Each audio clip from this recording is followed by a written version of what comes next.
Grup 2 Fatih Özdemir. Fatih Özdemir değildi.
Günaydın Münevver Hanım. Günaydın hocam. Günaydın. Günaydın.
Günaydın herkese, hoş geldiniz. Ee, ilk konuşmacımız herhalde Ziya Söğüt ve Hikmet Karakoç hocalarım. Henüz katılmadılar. Ee, bir dakika bekleyelim bakalım.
Okay, let's wait for the first speaker for 2 more minutes. And if they don't show up, we are gonna continue with the next speaker, Ms. Münevver Özge Balta. But let's wait for the first speakers for 2 more minutes, okay?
Okay, in the interest of time, I suggest we continue with the second speaker, Ms. Münevver Özge Balta. And then if Ziya Söğüt joins, we can switch, continue later on with him, okay? If it's okay for you. Okay, so our second speaker is Ms. Münevver Özge Balta. She's going to talk about an urban green energy strategy proposals for local governments. So we are going to have planning 12 minutes of presentation plus 3 minutes Q&A. Okay? Okay. Thank you. Thank you. Hello, I am Münevver Özge Balta from Uşak University, Turkey. My presentation title is An Urban Green Energy Strategy Proposals for Local Governments. I will start up the presentation with a brief introduction, and then I will talk about energy efficiency practice examples of local governments and green energy strategy proposals, results and discussion, and I will finish with the conclusion.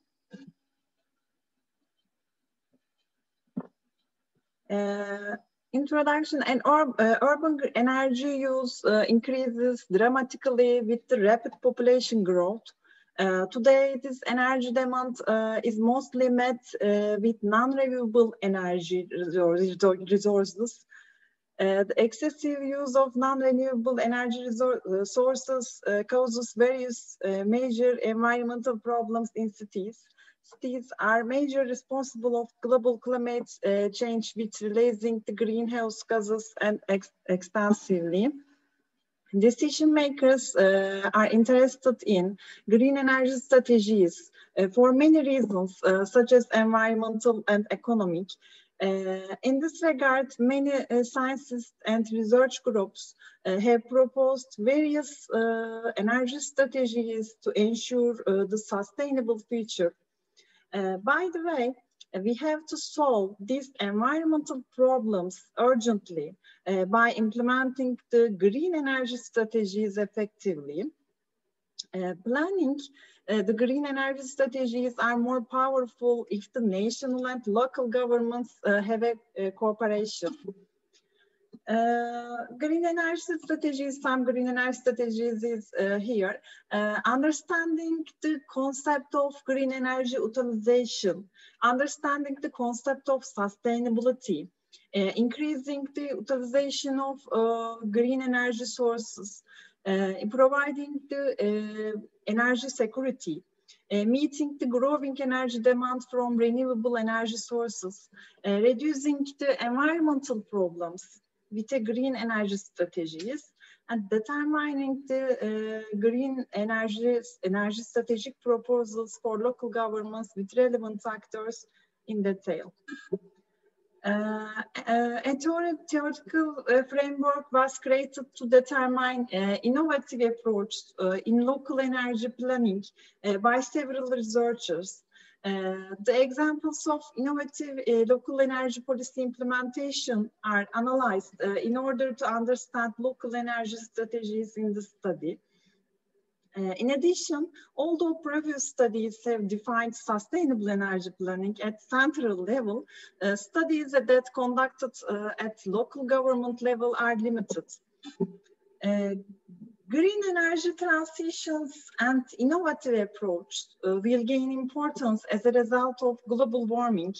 It requires energy infrastructure measures in urban areas for renewable energy production. Strategic energy planning for the transition to fully renewable energy systems can be achieved with strong cooperation between national and local levels. Local governments are key institutions to coordinate and implement effective local energy policies. Although local governments play a crucial role in energy efficiency improvements, their level of willingness and capacity for this is questionable. Legislative instruments are needed to implement the national energy targets and at the local level. At the local government level, sustainable energy planning is crucial in energy security, economic development, climate change mitigation. Also. These are some energy efficiency practice examples, photos. In the literature, there has been several projects applied to achieve the sustainable urban environment. These projects can be categorized as net zero building, installation of street LED lights, biogas plants, smart transportation systems, renewable energy source farms such as wind, solar, and hydrogen. In this regard, some green energy strategy proposals are offered in the below with considering the open literature. Transition to new sustainable energy systems, production from different renewable energy sources, ensure the energy self-sufficiency, the green growth vision for urban planning process, low carbon cities by reducing greenhouse gas emissions. Results and discussion. Successful strategies of smart planning approach depend on factors including favorable political frameworks, local resources, and capacities. Key challenges including reducing greenhouse gas emissions, reducing energy consumption of residences, optimizing the utilization of biomass and solar and renewable-based transportation and street lighting. Are the innovative energy projects that applied by local governments in Turkey. The local governments can play a crucial role in energy planning. Local practices in energy planning are essential for developing the institutional approach. In the literature, sustainable energy projects of local governments are diversified but sustainable energy strategies are not clearly defined for local scale. In local development planning, it's important to integrate national policy frameworks and local governments for sustainable energy. Urban green energy strategies should be promoted that can make the cities sustainable with a comprehensive approach for environmental and energy problems. While the cities can become more sustainable by the new urban green energy strategies, and also urban environmental problems can be minimized. Cities should define a green energy concept for ensure the low carbon city according to given criteria in above. As a result, the defined green energy strategies are more useful if it cooperates at local and national level. This is my references, and thank you. Thank you, Özge Hocam, and for this quick and concise presentation. Do we have any questions from the audience? So the audience, I forgot to mention that you can write your questions in the chat box or the Q&A part here. Right now, I don't see any questions, but let me ask one. Maybe the other panelists and attendees can think about some questions in the interim. You can write them in the Q&A box. So may I start with one question, if you allow me? Typically, these green energy and sustainable policies are bound by finance problems. Right, the cities have to find the financing to implement those strategies. Can you comment on those things? Like, what are your experiences with these policies and their implementation strategies with regards to finance? Because in Europe there are some incentives or big investment funds that allow cities to implement those things. How is the situation in Turkey? Thank you. Thank you. In Turkey, urban energy strategies for local governments only depends on electrical street lighting, but some small scale projects about energy efficiency. These are street lighting and solar energy panels, biogas farms, and these are small scale and not efficient.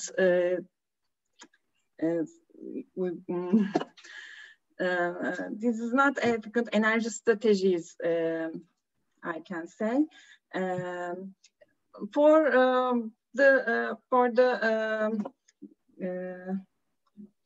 Achieve the energy strategies, we can use the local governments, cooperate the central government, and the capacity of local governments.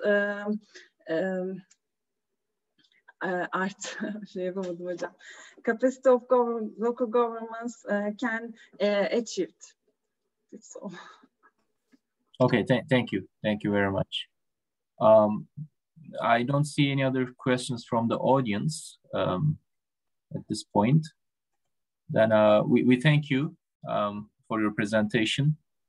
And we would like to switch to our first presenter now, Mr. Mehmet Söğüt. And he's here. Yes, I am in here. Hi, good morning. Hi, good morning. We can hear you. So Mr. Mehmet Söğüt will talk about assessment of operational control strategies on energy efficiency and management of production processes. So you have roughly 12 minutes for presentation plus 3 minutes for Q&A. Thank you, Chairman, for especially thank you for all participants for participant of our presentation. I am sorry, but I have a connection problem. Okay, welcome our presentation again. First, I would like to thank the organization committee for this opportunity. Our study assessment of operational control strategies on energy efficiency and management of production process is presented new approach to evaluations of the energy management performance related to operational control. This study collaborative work with Professor Dr. Hikmet Karakoç from the Exergetic Technical University. I am the lecturer in the Porous University.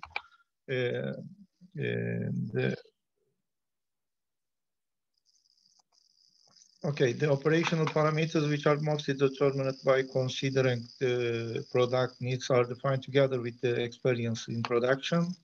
These may be reasons for the intensive and uncontrollable energy consumption.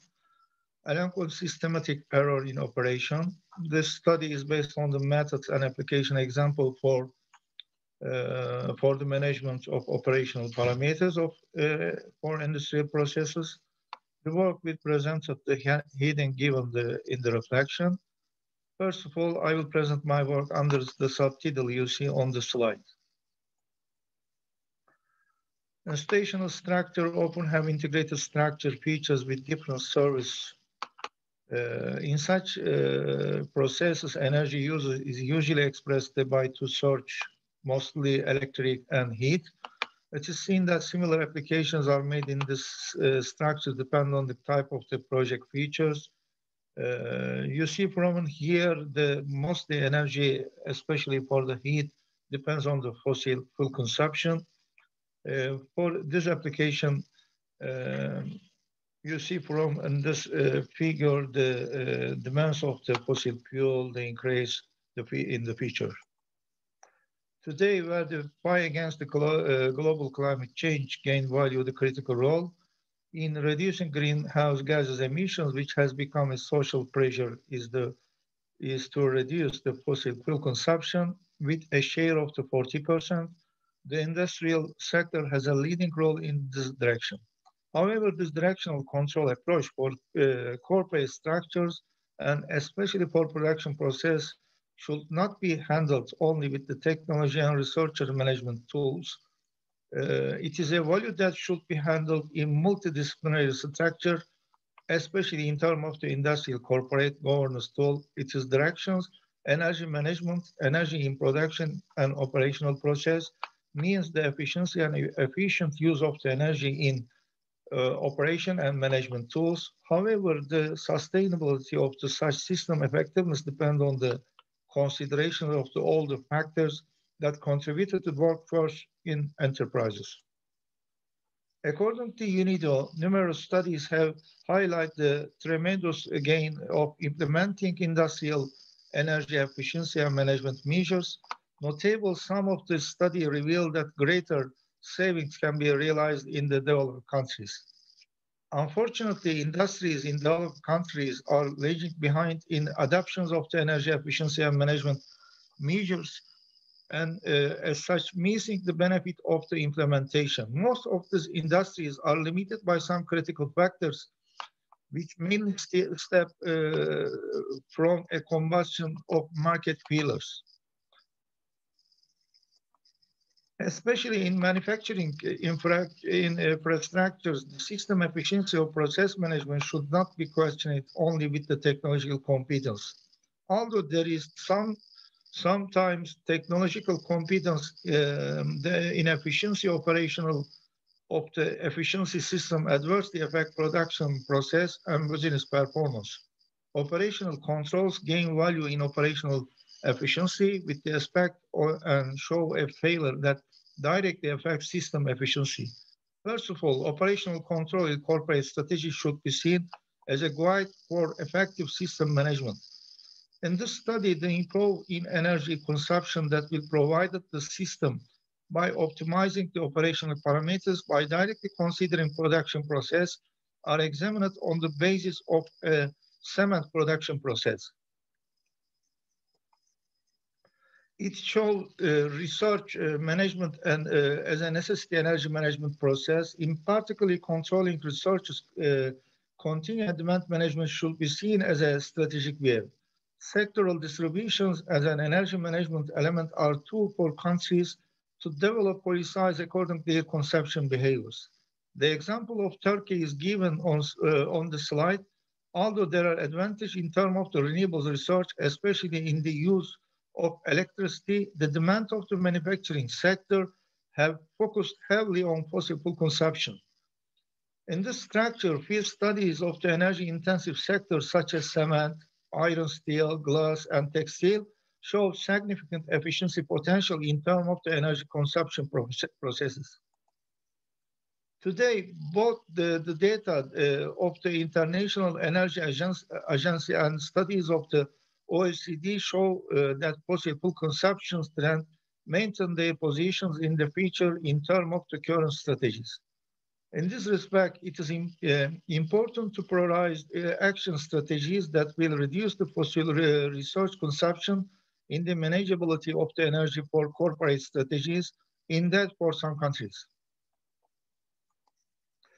Defining the incorporated target energy management is an expected action process. However, the regression analysis carried out even in companies applying ISO 2001 today indicated an important energy efficiency potential. However, for the sustainability of the energy, determining the basic criteria by which installational efficiency will be realized and finding value by real results depend on the efficiency of energy management. Today, unachievable goals and actions for many businesses negatively affects the confidence in the energy efficiency and applications, and emphasize that installations should get results by direct economic solution instead of such actions. Despite installational differences, energy management tools demonstrated different action and practices. It is seen that many businesses apply their own unique scalar models for the energy management processes. However, although derived applications such as the energy management maturity model and the service management maturity model stand out in the world, it would not be wrong to say that the most effective management model with international validity is ISO 2001. Although this management model creates an installational structure to procedure approach, its actual reveal also created problems that industry can follow. Although industrial corporate culture can easily implement this, it is also seen that it is a model that has difficulty in applying for the specific business model. The management system approach, which can be work harmony with the UNIDO's ISO 50001 management model, makes important to keep track of the key energy users. The main focal point is energy management. It is expected to develop action process by taking into account the important energy usage points that have a consumed share 80% in the total consumption potential. Significant energy users depends on parameters for evaluations of the performance, and this the objective, target, and action plan, competence, training, and awareness about the significant energy users, operational control, procurement, monitoring, measurement, and analysis, important criteria. Although previous studies point to much potential for energy efficiency enhancement in industry, empirical research that adapted funding to environmental control to the context of the energy management remain widely neglected. Specifically, previous environmental research suggests that implementations of the energy management control system could be effective lever for companies and enhance their production system and operational towards energy efficiency. Operational control management required dynamic model in production process in terms of the energy efficiency. In this respect, it is primarily recommended to develop implementation procedure for corporate strategies as an energy management model. This process is phase that should be considered in the planning process in terms of the energy management. Operational process based on the energy efficiency directly cover the key areas required the efficient operation and maintenance, service providers, and training. In this respect, operational control is a business-defined methodological approach that should be handled with the energy management system. In this study, the methodology given in figure was developed. A general approach defined for energy management will be appropriate in the study. Operational management process should be considered in the business with the holistic structure of the business.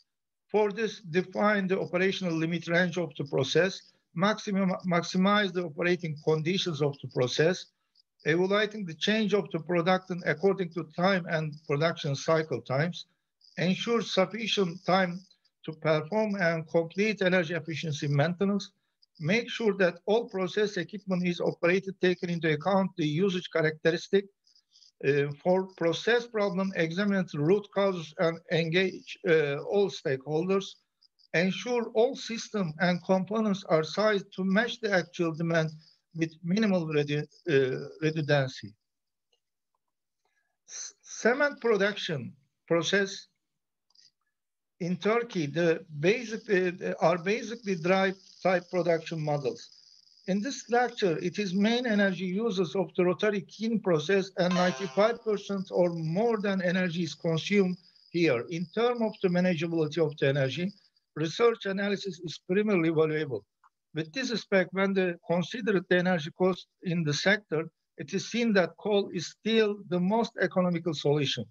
As a matter of fact, the coal consumption in the analysis sample meets approximately 79%. In energy management processes, it's valuable to develop corporate goal first. In this study, which is taken as an example in this respect, the energy efficiency target based on the reference year is defined as 13% for the electricity and 10% for the coal. Detailed studies for each user regarding the defined target are discussed according depending on the reference year. For example, in this plant, 10% improvement of electric performance for kiln mill 2 to improve electric performance by 8%, for raw mills to improve electricity performance by 50%, cement mill to improve electricity performance by 2%, for cement kiln to improve coal performance by 4%, for rotary kiln 2 to improve coal performance by 6%. Energy cost effects are kept under the control of the cement factory. It has been observed that this process, which directly affected the efficiency of the business, reached up to 55%. For these enterprises, this value was 47.27% as average of the 5 years. 30.67% of this consumption cost in thermal, 60.09% is electricity. This indicated that the business has implemented an active energy management system. As a matter of fact, when the business is evaluated according to 19 criteria ISO 2001, it is seen that there is a lot of work to be done. You see from this figure. The manageability of the operating parameters should be shown important in structure studies. According to one example of some critical operational control parameters developed for the raw mill process is presented on the slide. I would like to draw your attention to the responsibilities here. This identification should not be individual responsibility for this plant. In this section, it would like to show you the work is some operating parameters. There is expensive work to be done here. According to this, the lower and upper limit value are defined. Problem areas are examined. Individual set value determined according to, you can see example developed for raw meal on the slide. Similar work was repeated for each energy users. The slide shows the operational control parameters developed for rotary kiln. Okay, next, the improved operational control parameters for cement mill are shown this slide.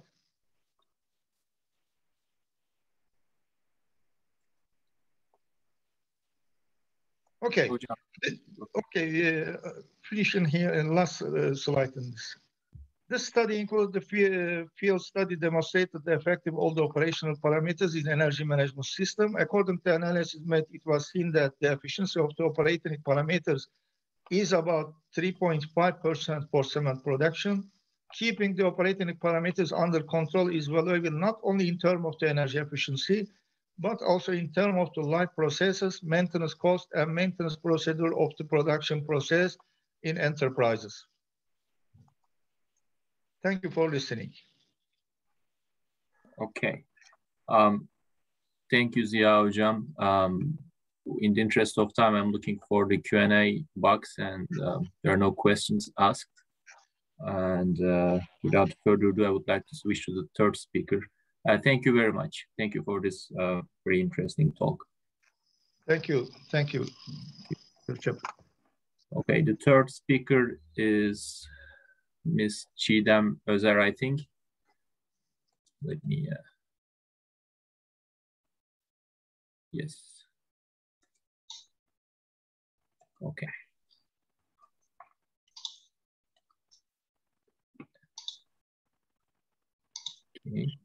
Okay, screen sharing has started. Good, and she's going to talk about methylene blue adsorption on biochar prepared from pumpkin shell. And the floor is yours. Thank you, Mr. Büyük. Good morning, everyone, and very welcome to my presentation. My name is Çiğdem Özer. I am joining the conference from Bilgisayar University. This is the title of my study, Methylene blue adsorption on biochar prepared from pumpkin shell. First of all, let me introduce my presentation. It will take about 12 minutes. My presentation consists of three main parts. In the first part, I will explain the purpose of my work. In the second part, I will talk about the details of the study, and the last part will contain the results from obtained study. As you know, dyes are organic complex molecules that give color to surfaces. Wastewater from plastic, paper, and especially dyeing industries pollutes the water due to the discharge of these molecules. In addition to aesthetic problems, it can also negatively affect aquatic life by preventing the penetration of sunlight. And near this, methylene blue is a very common pollutant and very in wastewater because it has a quite large usage area. In addition, long-term exposure to methylene blue can cause health problems on humans, such as nausea, anemia, hypertension, and vomiting.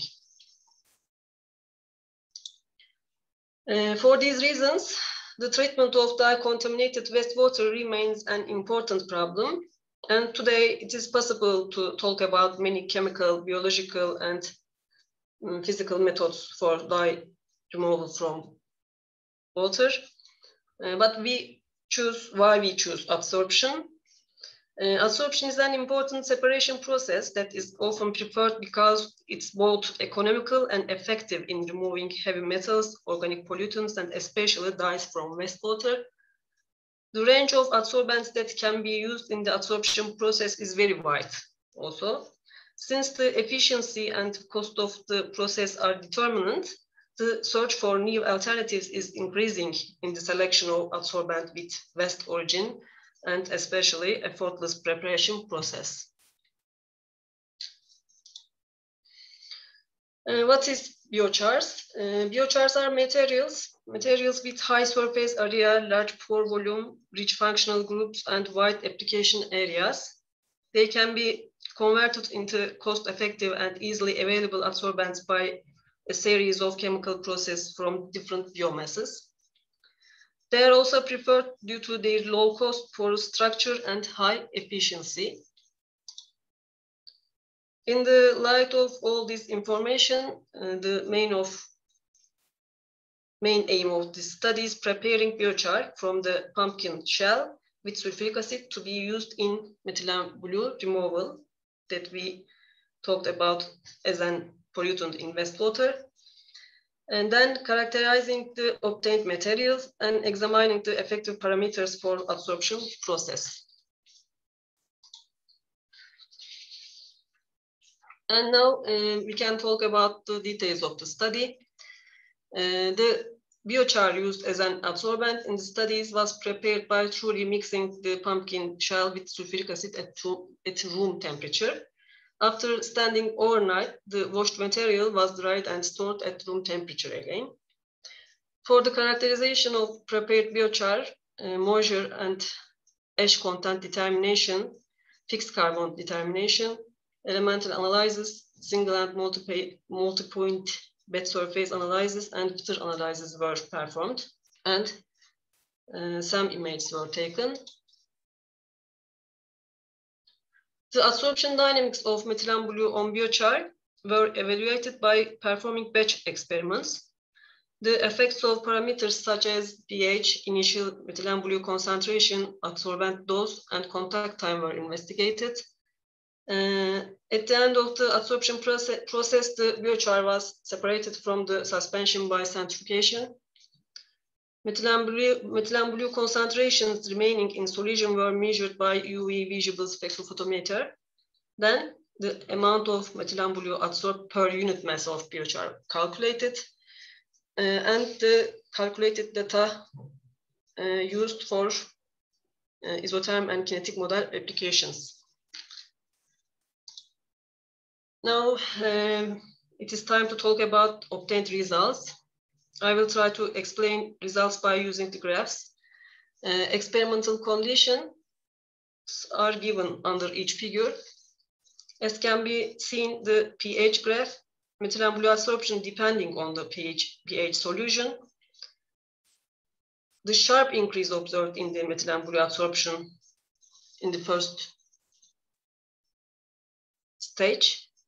And with the increase of pH volume from 4 to 6 indicates that acidic conditions don't support the adsorption of methylene blue on this biochar. When the pH was increased from 6 to 10, there was no increase in the adsorbed amount of methylene blue. The pH value of 6 is the original value at the same time.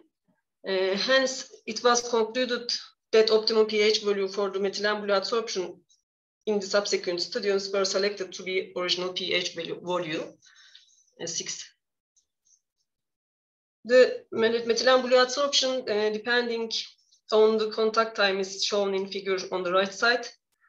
At the end of the about 16 hours of contact time, the amount of methylene blue adsorbed per gram of biochar increased from 8 to 200 nearly. As the contact time increased, the methylene blue first increased and then tended to be a stable form, indicated, and this situation indicates that methylene blue onto biochar reached to equilibrium conditions. In the subsequent experiments, the contact time was applied as 24 hours for practical reasons. As can be seen from figure on the left, the methylene blue adsorption on biochar increased depending on the increase in the initial methylene blue concentration. This increase occurred repeatedly between initial concentrations of 150 and 250 milligram per liter, and slow after 200 50 milligram per liter. This slowdown is thought to be due to competition in the biochar surface regions, which is not overpowering at low concentrations of methylene blue. When the same figure is examined in terms of percent absorption, it can be seen that absorption efficiency decreases as the methylene blue initial concentration increase. Also, this can be explained as the absorbent surface area and saturation of the active sites of biochar. Effect of biochar amount on the methylene blue absorption is shown in figure on the right side. The absorption efficiency increased by the increase of biochar amount, contrary to this increase observed in the absorption efficiency. There was a decrease in the absorption capacity with the increase of biochar dosage. With the increase of biochar dosage, a large number of active free spaces became available for absorption, so the absorption efficiency increased. However, since the total number of active sites on the unit adsorbent surface is constant, the increase in the adsorbent dose over a fixed solution volume and concentration causes a decrease in the absorption capacity, unlike the efficiency. In order to better comprehend the dynamics of methylene blue absorption onto biochar, the methylene blue absorption equilibrium data were applied to the Langmuir and Freundlich isotherm models.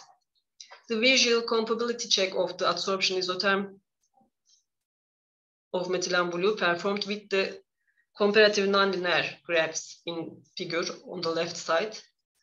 And the figure confirmed higher comparability of methylene blue with the Langmuir isotherm model. The compliance with the Langmuir model may be interpreted as a homogeneous distribution of active sites on the biochar surface, as well as a single layer physical absorption mechanism with high absorption energy at high concentration of methylene blue. Kinetic behavior of methylene blue absorption on biochar is compatible with both models, as we can see on the right side. But comparability curves that seen in figure on the right side supports the higher comparability with this second order kinetic model for methylene blue absorption with prepared biochar. In conclusion, in this study, the absorption behavior of methylene blue was investigated on biochar prepared from pumpkin shell with sulfuric acid. An agricultural waste pumpkin shell has been used as a source of biochar to make it cost-effective adsorbent. According to the characterization results, although the multi-layer surface area is low, biochar has the potential to be a good adsorbent due to its low moisture and ash content. The optimum pH of the adsorption was determined as 6. The time to reach equilibrium was 16 hours. The initial concentration of methylene blue was 400 milligram per liter, and the adsorbent dose was 50 milligram. Equilibrium modeling was performed with Langmuir and Freundlich isotherms, as I said before, and it was seen that the study was more compatible with the Langmuir isotherm model. This indicates monolayer adsorption is dominant. The kinetic modeling results showed that the mechanism could be better explained by second order kinetic model. The obtained results showed that it's possible to evaluate the prepared biochar as an effective adsorbent in the removal of methylene blue. Thank you for your time and thank you for your listening. Thank you, Çiğdem Hocam. Do we have any questions from the audience, from the panelists or the attendees? We have a few more minutes. You can write your questions on the Q&A box or the chat, or the panelists may directly ask. Okay, so can I ask one question? So the equilibrium time was 16 hours in your experiment. Yeah. are there any other changes that you can do for your process to reduce that down? Maybe adding a different adsorbent, or this is a physical process. I think no chemical reaction is occurring. Please beg my ignorance on this topic. I'm not a chemical engineer, but so can you do something to change, reduce that equilibrium time to speed up the process? Thank you for your question. Of course, something can do for speeding the process, but 16 hours is actually it's not a very long process time for us. But we used 24 hours for some practical issues. Okay, so this is faster than your typical equilibrium time. So it's yes, but of course there is something to make the process faster, but this requires some new chemical processes. Okay. And it makes the process more difficult and more expensive. I think. Okay. Okay, I get it. Thank you. Thank you very much. Thank you. Do we have any other questions? I'm looking at my panelist attendees list, and I think that's all. And then thank you, Çiğdem Hocam. We appreciate it. Thank you. Thank you very much. Let's quickly jump to our fourth speaker. I think Ms. Saliha Gündüz is here. Yes, okay. Thank you. Good morning. And she's going to talk about production scheduling of natural gas power plants. The floor is yours. Thank you.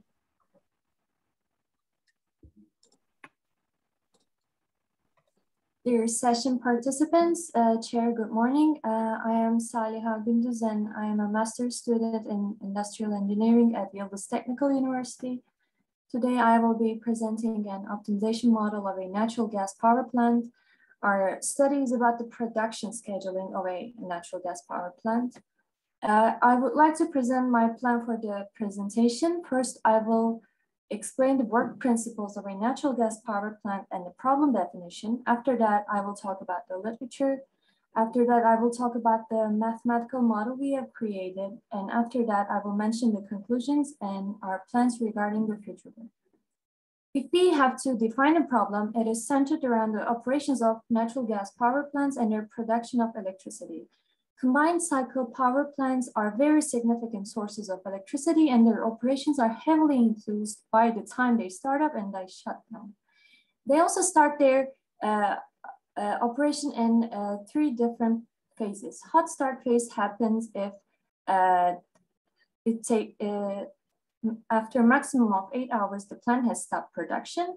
Warm start occurs after between 8 to 40 hours after the end of production, and cold start happens after 40 hours have passed after the plant's production.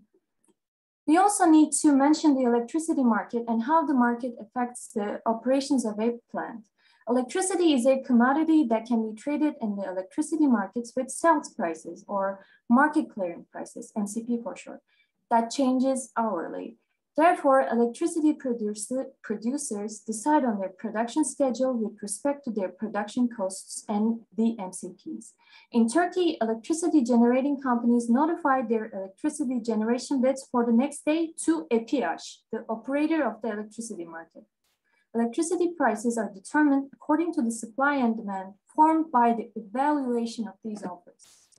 The reason the market affects a plant is due to the costs it creates. Some electricity producers have negligible production costs. Solar panels or windmills, for example, they can make profit by electricity production at any hour since they don't have any cost at all. But natural gas combined cycle power plants, or CCPPs for short, on the other hand, produces electricity with natural gas and has a significant production cost. Therefore, their production schedule is more sensitive to market clearing prices.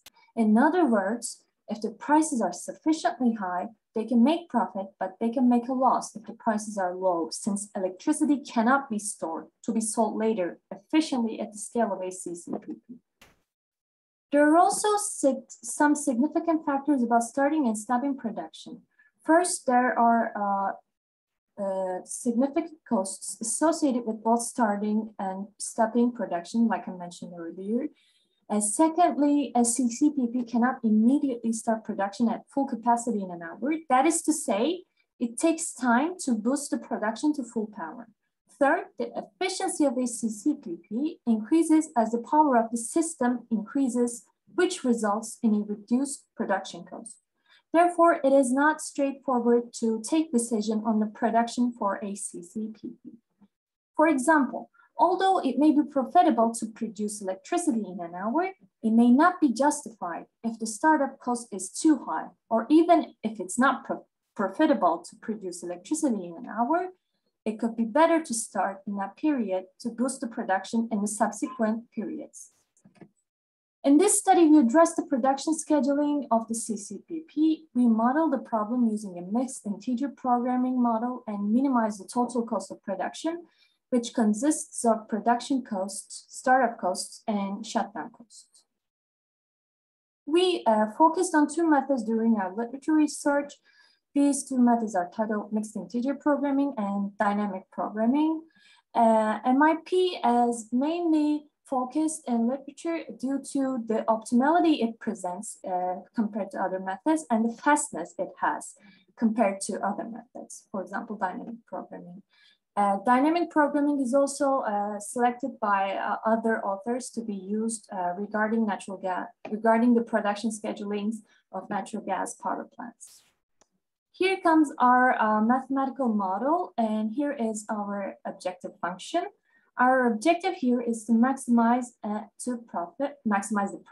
profit. And here are parameters and variables. Lambda T is the market clearing cost of generation. CG is the marginal cost of generation. SDC is the shutdown cost. SUC is the startup cost.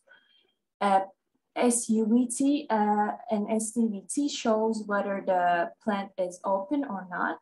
SDC times SCVT shows us the cost of shutdown. SUC times SUVT shows us the cost of startup. We check whether the T variable is open or not.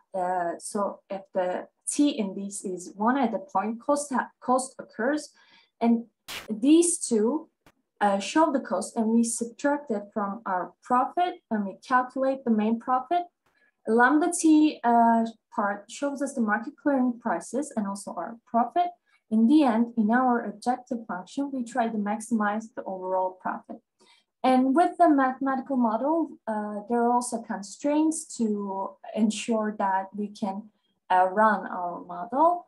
And as I mentioned, I have to mention that in order to achieve a hot start or a warm start or a cold start, the plant has to run some levels. For example, if the plant wants to work a warm start, it has to switch between 3 levels to achieve full production. So in order to model these different types of phases, hot start, cold start, and warm start, we also named different variables. These constraints help guarantee that second phase of warm start production starts after first phase of warm start production. We have 3 levels in warm start production, so we have 3 different variables. As I mentioned earlier, 3 different phases of warm start production, so constraints are created according to these. These constraints have guaranteed for third warm phase to start, just like I have shown for the second phase, and same procedure goes for hot start phase as well. We currently didn't model the cold start phase, but we plan to model it as a future work, continuing the constraints. we decided to make an assumption for time periods and accepted that our model is working between periods in an interval of 0 and 168. So we don't analyze the periods before that. So we accepted our starting period as 0. This constraint shows constraints show our starting period is as 0. Continuing the constraints. For this constraint, it shows that which period is currently running at the time period of t. There can only be one run. There can only be one type of state to run. This constraint makes sure the plant is not in hot start mode. This constraint makes sure the plant is not continuing to work in warm start mode after 20 hours, continuing. This constraint is to calculate the amount of production at time period of t. And these constraints are used to decide whether the plant is going to run, shut down, or start up. Our proposed model addresses the scheduling problem of a hypothetical CCPP. The efficiency of a CCPP has a nonlinear relationship between the state of power and the amount of used natural gas. Nonlinearity, however, makes it very hard, sometimes impossible, to solve an MIP model. Therefore, as an initial step, the production is assumed to binary. That is to say, the CCPP either works at full capacity or does not work at all. In this plot, we can see the scenarios our model has created. Lambda values are market clearing prices, and our scheduling model, production is decided according to lambda price values, and we try to optimize that. For example, here we can see the production shutdown as the lambda value is a low, and the production is shut down due to a low lambda value.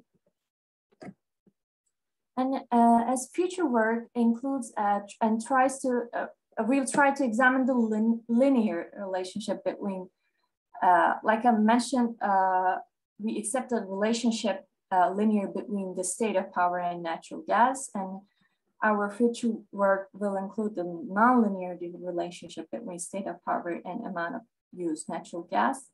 And in the previous slides, I mentioned how the time periods we accepted were in an interval between 0 and 168. As the future work, we will use the rolling horizon method to analyze the time periods before 0 or after 168. The reason we have picked 168 is because we are running our model as a 7 days and 24 hours model. Like the market clearing prices are presented for every hour. That makes 24 hours, and we run the model for 3 days, and 24 times 7 makes 168. So this is why we run the model, and we have for 1 week, and we have a interval between 0 and 168. But in order to examine the time periods before 0 and after 168 in the future, we will use rolling horizon method. Also, I mentioned that there is also a cold start phase in a natural gas power plant. It takes around 5 levels for this phase to achieve full production. That is to say, the plant has started to produce electricity after 40 hours, and after 40 hours, it started its cold start phase. And after it started, it takes around 5 different levels of electricity production for plant to achieve the maximum production. Thank you for listening. I hope I didn't pass the time. Thank you. Perfect timing, Ms. Salih Gündüz. Thank you very much. Thank you. I will again turn to the audience for questions or comments. And I don't see much. Let me ask you a quick question. So I also worked on power plants in my previous career on actual startup controls using model predictive control. So it's a very interesting topic for me that you're also working on that. So your model has certain assumptions and simplifications for MILP solution, right? But typically, combined cycle power plants have very complex operational dynamics, especially in cold start.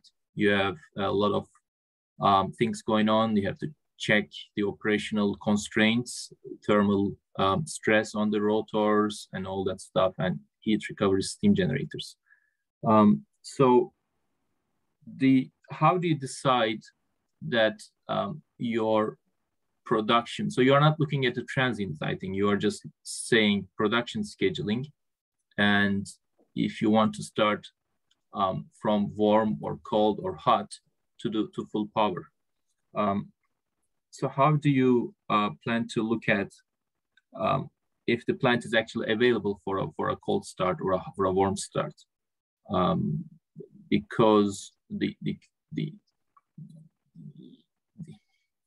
the actual power plant is operating at a much more complex level. Do you have data from power plants to check if your operational procedure is actually applicable for that power plant? Well, we actually worked with some power plants and some different engineers to achieve this, because at first we started without warm start, cold start, and hot start data. We didn't actually, we acknowledged it later, and after we learned it, we decided to add it to our model. And at first, we even decided to store energy, but after we heard from our engineers that it's not possible, we scrapped that. But I can say that we have verified that our model can work with this version. And I think hardest part for us is going to be the modeling the cold start phase, because it's going to have 5 different levels. But I think if we did this with warm start and hot start, I think we will achieve this complexity as well. This is my answer. Okay. Thank you. Thank you very much. If there are no other questions or comments, which looks like the case, I would like to switch to our 5th speaker. Mr. Burak Tarhan is here. Yes. Hello, good morning. And he's going to talk about experimental air-cooled battery thermal management approach. Yes, thank you, Mr. Wick. I share my presentation.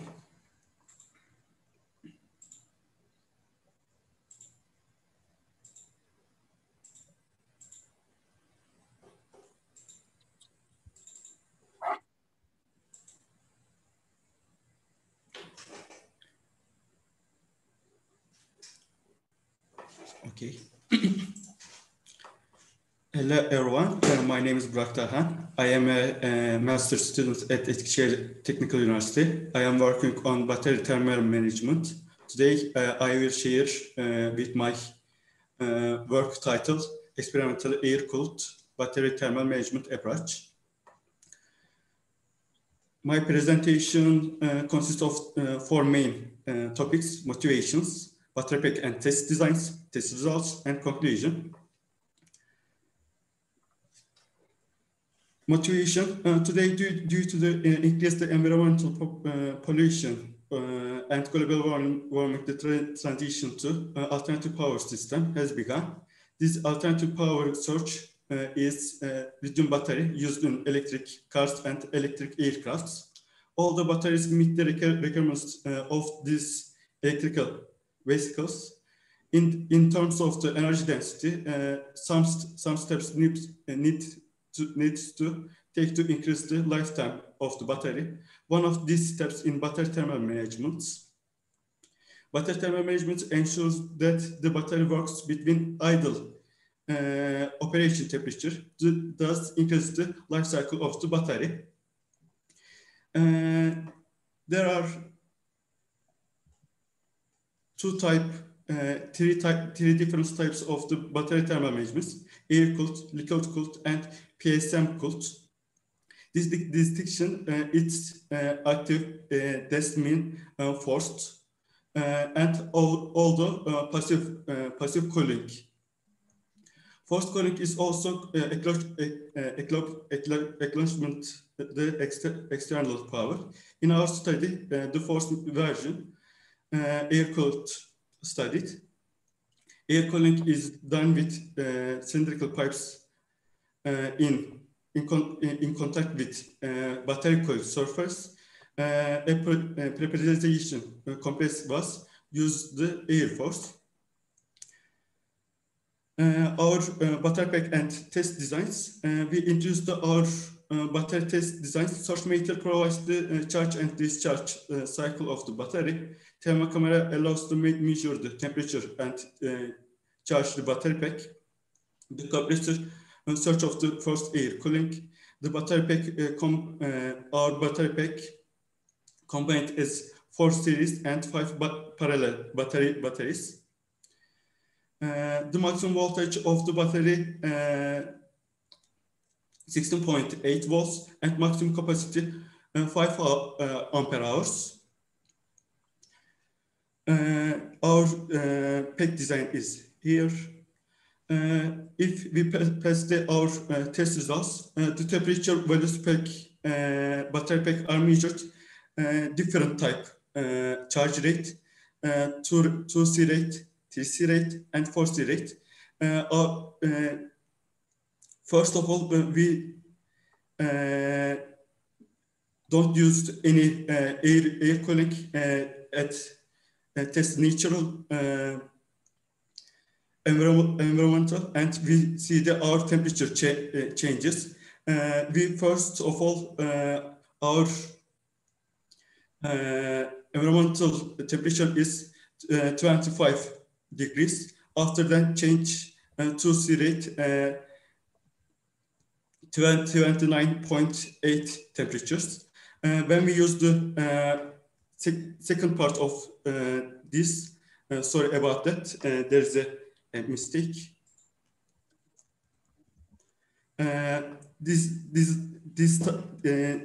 These are our air-cooled measurement. We see the only 27.24 degrees. Our charge time also decreased, so that when we use our air cooling systems, temperature decreased, also charge time decreased.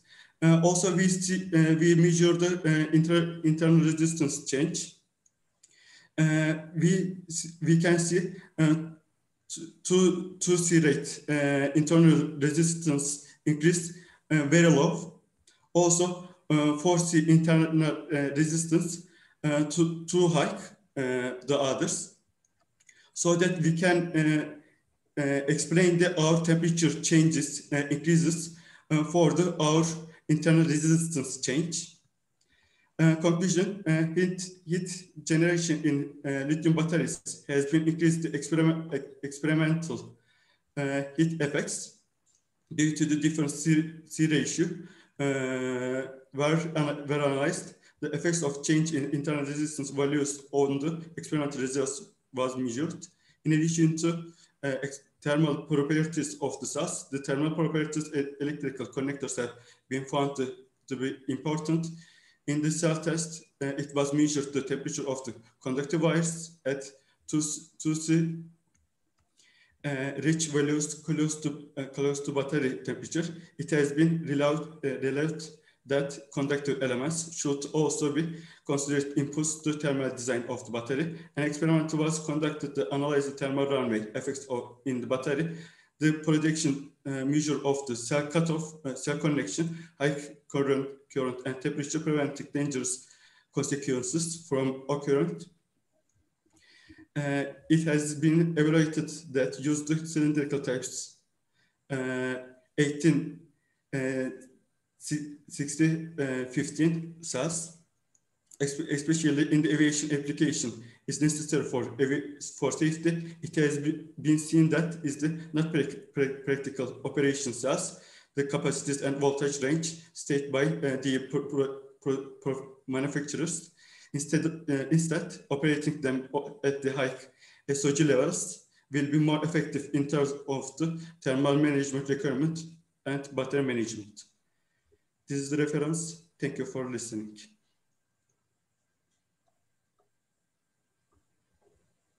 Thank you very much for this presentation. And it's a very important topic, especially with these batteries becoming more and more used everywhere, energy storage applications.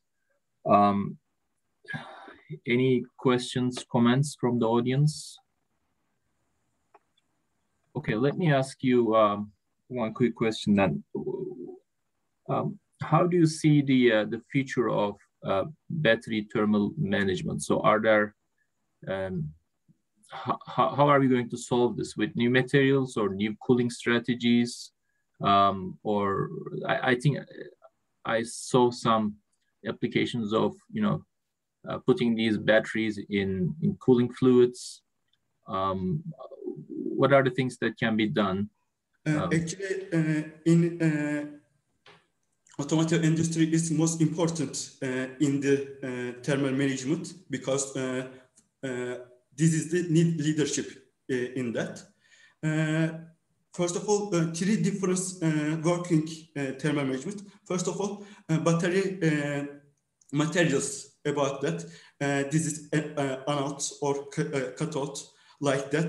Different materials. The researchers trained the most thermal management used for thermal management. Also, different design of the battery design. Like that, for example, our design is square, but some researchers use the cylindrical, or we use the cylindrical pipe, or some researchers use the battery directly air-cooled, not used any pipe or any PCM or any cooling, directly use liquid or air.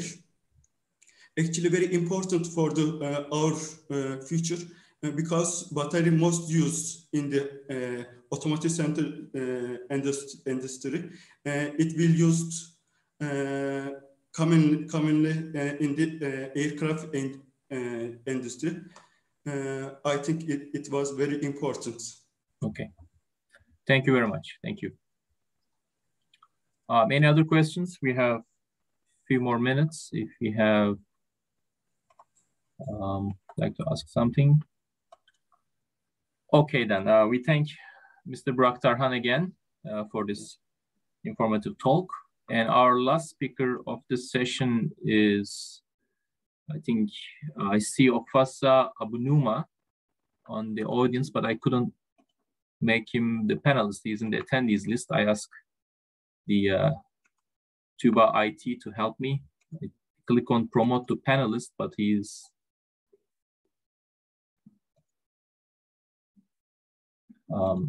still in the attendees list. So I will ask IT to help me with that. Okay, here he is. Okay, so our last speaker is, I think, Ofasa Abunuma, and he's going to talk about the effect of pressure and porous media structural parameters coupling on gas apparent viscosity. Mr. Abunuma, can you hear me? Could you please open your mic and share your screen? Hello. Hello, yeah. Good morning. Good morning. You can start your presentation. All right, thank you very much. I'm just gonna share my screen. Perfect. Okay, we can see. Good morning, everyone. I'm Dr. Ofasa Abunuma. I'm from the Robert Gordon University in the UK. I want to thank the organizing committee for this opportunity given to speak about the research work we'll be carrying out for 3 years now. This work was done with other resource persons such as Professor Edward Gobina and Priscilla Ogulude. It was done in collaboration with the Center for Process Integration and Membrane Technology. And part of the work here presented here is the effect of pressure and structural parameter coupling on gas apparent viscosity in porous media. In this research, we'll be looking at the research overview, the methodology. The work was divided into phase 1 and phase 2. Phase 1 was data mining. Phase 2 was the experiment. And we'll have conclusion. Basically, the overview of the work is based on how the reality of a reservoir. In reservoir, typically, like as shown in figure 1, we have layers of a subsurface structure, and each of these structure, like the reservoir 1, may have different parameter from the layer 4. So the idea is that if whatever fluid we're injecting into this bulk or into the stack of layers might be affected by the structural parameter of each of the layers. So for instance, in layer 1, the pore size may be different from the pore size in layer 4. And this will work either in favor or against the fluid dynamics. So our duty is to find out how the structural parameter of this reservoir affects injected fluid. Now, globally, there are 70% of oil still trapped in layers of reservoirs, 70%. Primary and secondary recovery method still leave about 70% in a reservoir. And this is where enhanced oil recovery comes in, where we use gas to displace the trapped oil. But the performance of these gases will depend on the oil gas viscosity ratios. So the aim of this research was to examine the effect of structural parameters on the viscosity of gases and how the gases compete for performance. This is a typical depiction of what happens in reservoir. So after primary and secondary recovery is over, we bring in a gas tank, or we bring in gas through a trunk line and inject it into the reservoirs. So the methodology of this work, we have 3 stages. And the first stage is to look at literature to understand the fluid dynamics theory, principle, and practice. After that, we had to identify the quantities, like engineering quantities, used to describe enhanced oil recovery. And these quantities was put into structural and fluid quantities. Now, in the phase 1, we now characterized these quantities we found and see how we try to understand how it is being used in enhanced oil recovery feeds. Then in the phase 2, we designed an experiment to understand the viscosity structural parameter analysis. So here in the data mine, in the phase 1, the data mining phase, we were able to understand that, okay, Darcy and Hege-Porcy and Fix Graham theories are used to describe fluid dynamics. We look at the mechanism. Now, if you look at this mechanism of displacing oil by gas, this is a microscopic view of it, and this is more like a slug displacement of oil droplets. The light blue echo is gas slug coming in, and if you look at the dynamics happening there, you see viscosity here. Viscosity is also somewhere around there. Viscosity is also operating somewhere around there. So this is like a pistol-like displacement. Then from the data mining, we were able to identify 41 quantities, 8 of which are geological, and 15 of it are performance. So we further tested these quantities with a coefficient of variation and Pareto analysis. So we had like 400 EORO feeds. The data was collected from 400 projects. And from our analysis, we discovered that viscosity, look at viscosity here, is very, very important in determining the performance of EORO. So so we now said, okay, out of the 18 structural parameters, we're going to use scatter plot to determine if they show any discrimination or the segregation. And we found out that yes, there's the segregation. If you look at figure 5A, you see oil viscosity. You see how segregated it is. So this is methane for reservoir that implemented methane gas, that injected methane gas. This is the viscosity distribution. For if you observe here, nitrogen has the purple markers is the mean value for all this reservoir here. That's for the viscosity. And you see the air, reservoir that injected air usually injected air into reservoir with high viscosity. Then we also saw that there's a relationship between viscosity and some of the structural parameters, for instance, porosity. Viscosity and porosity, if you look at figure 5D, you see that for gases with the purple, with the orange marker, there's a relationship between viscosity and porosity. So this gave us confidence that there's a relationship between viscosity and structural parameter that we could understand better so that we can control the process. These are the equations we use, the most important equations we use to do the analysis.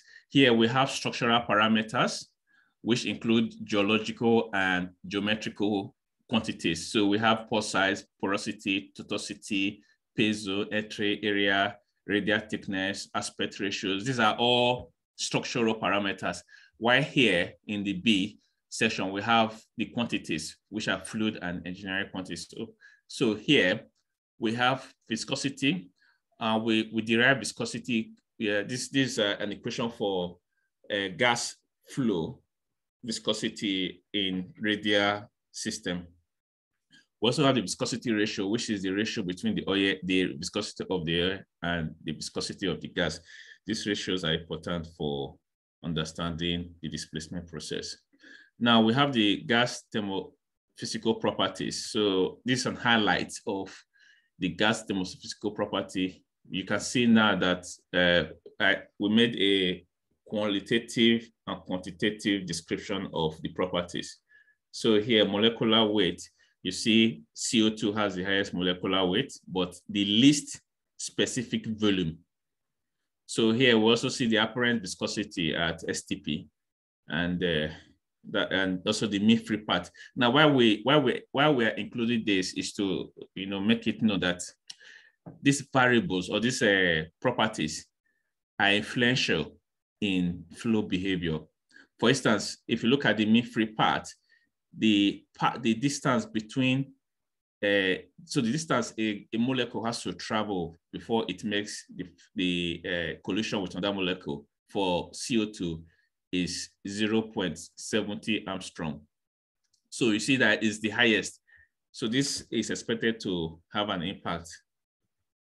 Now this is the structural, this is the material used. If you look at the porous media here, there are cores, and we have 5 of them. And this is the description of their structural parameter. If you see some of, like the sample 1 is 15 nanometer, the porosity is 30%, the aspect ratio is this. And we have some of them that have the same pore size but different porosity. This is the core sample EDS depiction. So this is for one of the sample core 3, and this is for core 4. This is the experimental procedure. Here you see that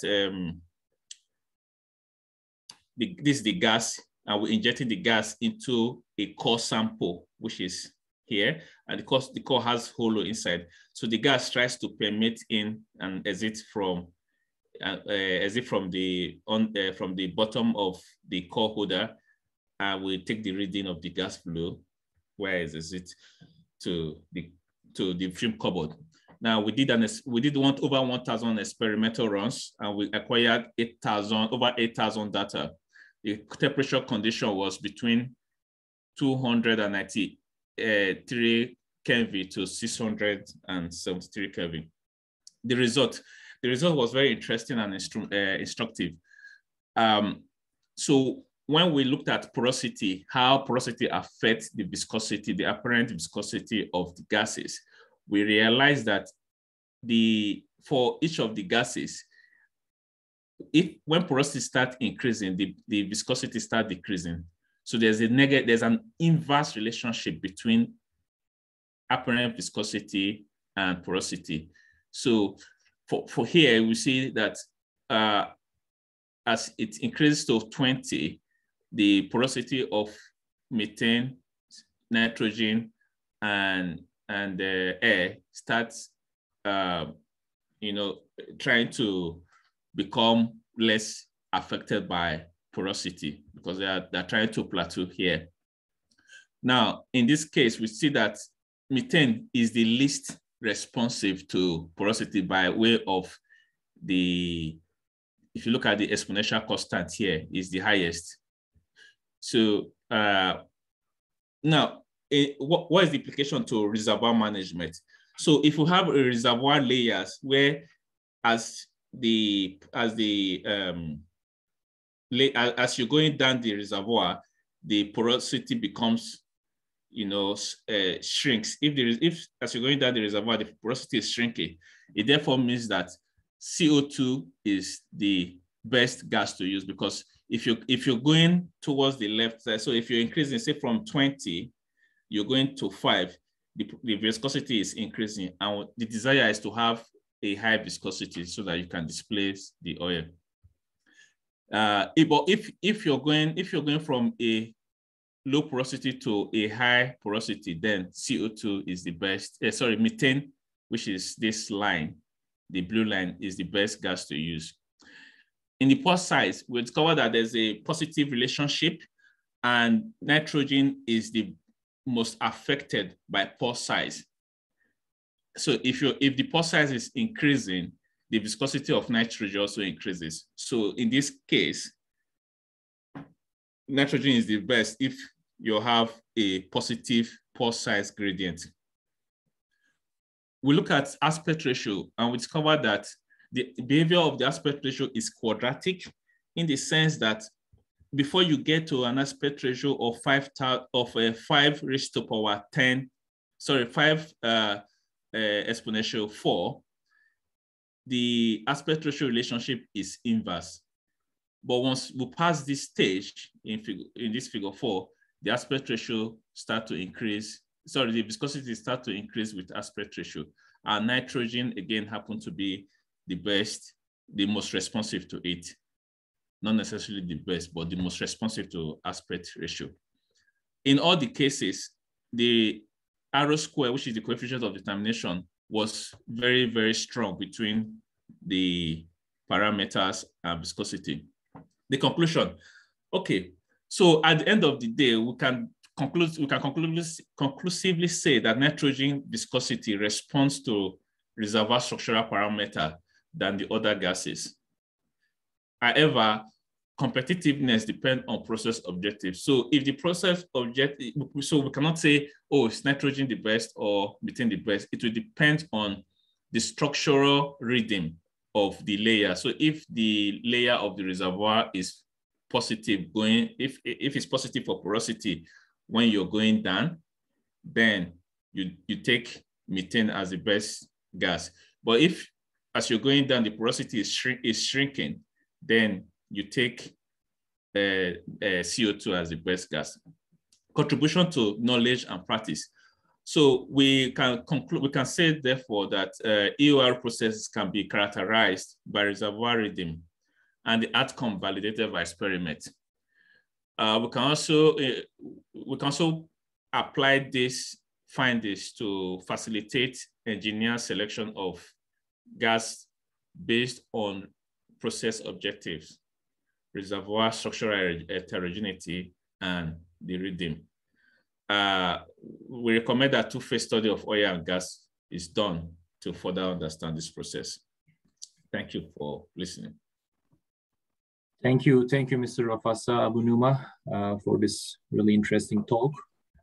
Any questions from the audience to the speaker? Apparently no.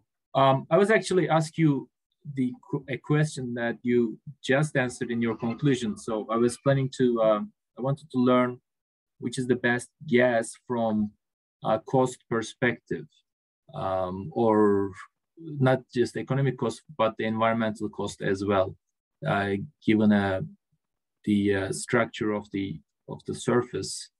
But I think you just answered that there is no one winner. I think it depends on the structure of the surface, right? Exactly. We know methane has this global warming effect. Yes. And I don't know, and it must be, is it more expensive than nitrogen from the cost perspective as well? So okay. How do you gauge the economic benefits of using these gases per unit oil displaced, for example? Okay. Thank you very much. This is an interesting question because I did a presentation yesterday on the cost description of the gases as applies to injection in reservoir. So from my presentation yesterday, we discovered that CO2 is the most cost-effective gas to inject in reservoir, and also for CO2. It also helps the greenhouse effect because you're going to be storing the CO2 in the reservoir. And for methane too, because methane, I think the reason why methane is a bit expensive is because methane has an opportunity cost. But methane can be used for other things. So you have to compete with injecting methane or using it for energy. Yeah. So it's usually, methane was discovered to be mostly applied in countries or field where there's gas flaring issue, for instance, or they could not commercialize the gas because the gas is far from the market. Okay. So, but overall, the cost effectiveness favors CO2. Okay. Okay. Thank you very much. Thank you very much for listening. Any other questions, comments to the speaker? Okay, if not, I thank you and all the other speakers for this really fruitful discussion today. And with that, we are concluding this session this morning. And I again thank all the speakers. Thank you very much. Talk to you later. Thank you.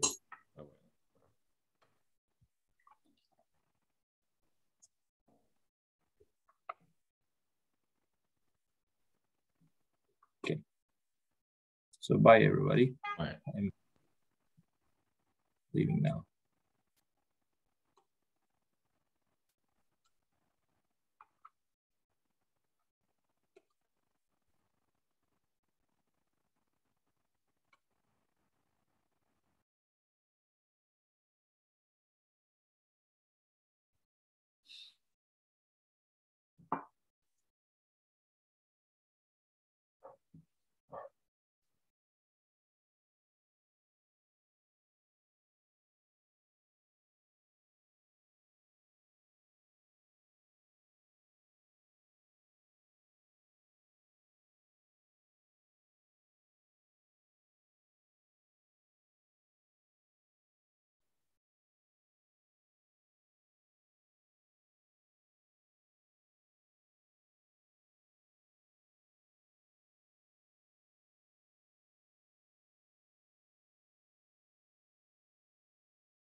Hello?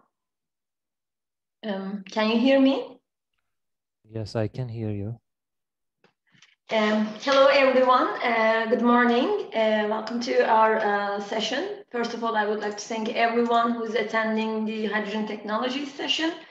We have 7 important talks, so we might start without further ado with the first presentation, but I would like to remind a couple of things that we should follow. One of them is the time limit. There are 30 minutes per presentation, and we will have some questions and answers. At 10 minutes, I will give a warning of like a couple of minutes left, and then we will have like question and answer session. So I want to thank each and every one of you who are here to listen, and more importantly, all the session presenters. Thanks for sharing the latest findings with us, and I wish you the best of luck. Our first presenter is Kubilay Karayel with green hydrogen production potential in Turkey with wind power. So I would like to give the microphone and the stage to Kubilay. And thank you. Thank you very much. Can you hear me? Yes. Okay, let me share my screen for you.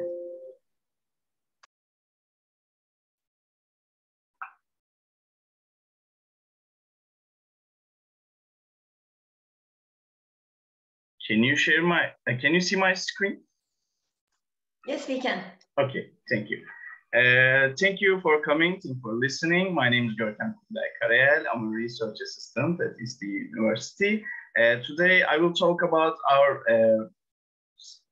presentation, Green Hydrogen Production Potential in Turkey with Wind Power. Let's do a quick introduction.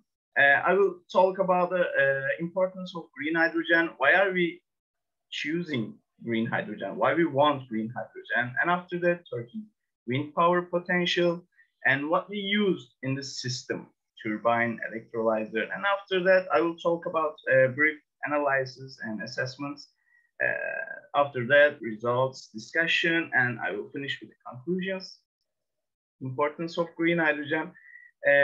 Of course, hydrogen is the most important power source maybe for today and future. It's becoming more and more reliable, it has high efficiency, and the important hydrogen type is green. I mean, what is green hydrogen? Green hydrogen is the cleanest one. It can be produced from renewable resources such as biomass, solar, wind, geothermal, and hydropower. And it is clean because it contains no carbon. I mean, of course, it is an expensive metal, but it's getting cheaper and cheaper with every day. So if we jump to Turkey's wind power potential, to make it quick, Turkey's wind speed vary between 3.5 and 8.23 meter per square. When you look at the general map of this wind power, wind speed, from east to west, this value increases. Well, the Çanakkale and maybe Amasra at the north of the Turkey has much wind speed than other cities in the Turkey, and the Çanakkale is the windiest. What we used in the system, we tried to use different types of wind turbines and undersea turbines for harvesting the wind and current energy for our system. And we use the PEM electrolyzer for producing and hydrogen from this green power. What we wanted to do is we calculated the empty available area for installing wind turbines. We extracted urban areas, agricultural areas, industrial areas, forests, river, and after all these mathematical calculations, extracting these areas, of course, you can't use every inch of this area. So we have to assume 80% of this total empty area can be used. And for offshore applications, it's much more difficult. You know, you share some borders with the neighbor countries, or maybe some cities share the same sea especially in Marmara region. And for example, you can put wind turbines in Bosporus. You know, there's a constant ship traffic, it's crowded, and these are the important parameters for the system. Like, you can't just put everything in every place and expect it to work. So this is important results and discussions. Well, when from this energy output that we get from the wind turbines, we make the calculations, and approximately with the produced hydrogen is found. It's varies between 0.09 and 11.75 million tons. Well, because this is mostly based on speed and also available large empty areas. You know, Çanakkale is the windiest, has the most wind speed potential, but it's relatively small city when you compare them to Central Anatolia and Eastern Anatolia regions. When one has the highest potential in Turkey, this is an interesting fact because Lake One has also quite impact on this potential, because you can put some offshore wind turbines in there to harvest the energy, and it gives quite a good potential. And the Kilis, of course, it has both low wind speed and small area, causes it to make it the last one. So Van, Erzurum, Konya, Sivas, these are the top 4 cities for hydrogen production potential. I mean, but I want to say it's not installed capacity, because when you say the installed capacity, you can say Izmir, Çanakkale, Antalya, the Aegean and Mediterranean cities have better wind installed capacity. But when it comes to potential, we see that Central Anatolia and Eastern Anatolia cities have much more potential from the other cities. So as you can see, there are some tables for explaining the average speed, hydrogen production. And what I want to show you is this is the onshore wind map for Turkey. When you look at this, you can see some colors, and they represent different hydrogen production potential. This is only based on onshore wind power, from black to yellow. This value increases. As you can see, Konya, Sivas, Erzurum, Van, they show yellow color. And after that, Ankara, Kayseri, Şanlıurfa, these cities follow them as, you can say, tier 2 cities for production or potential. And this is our offshore and undersea current table.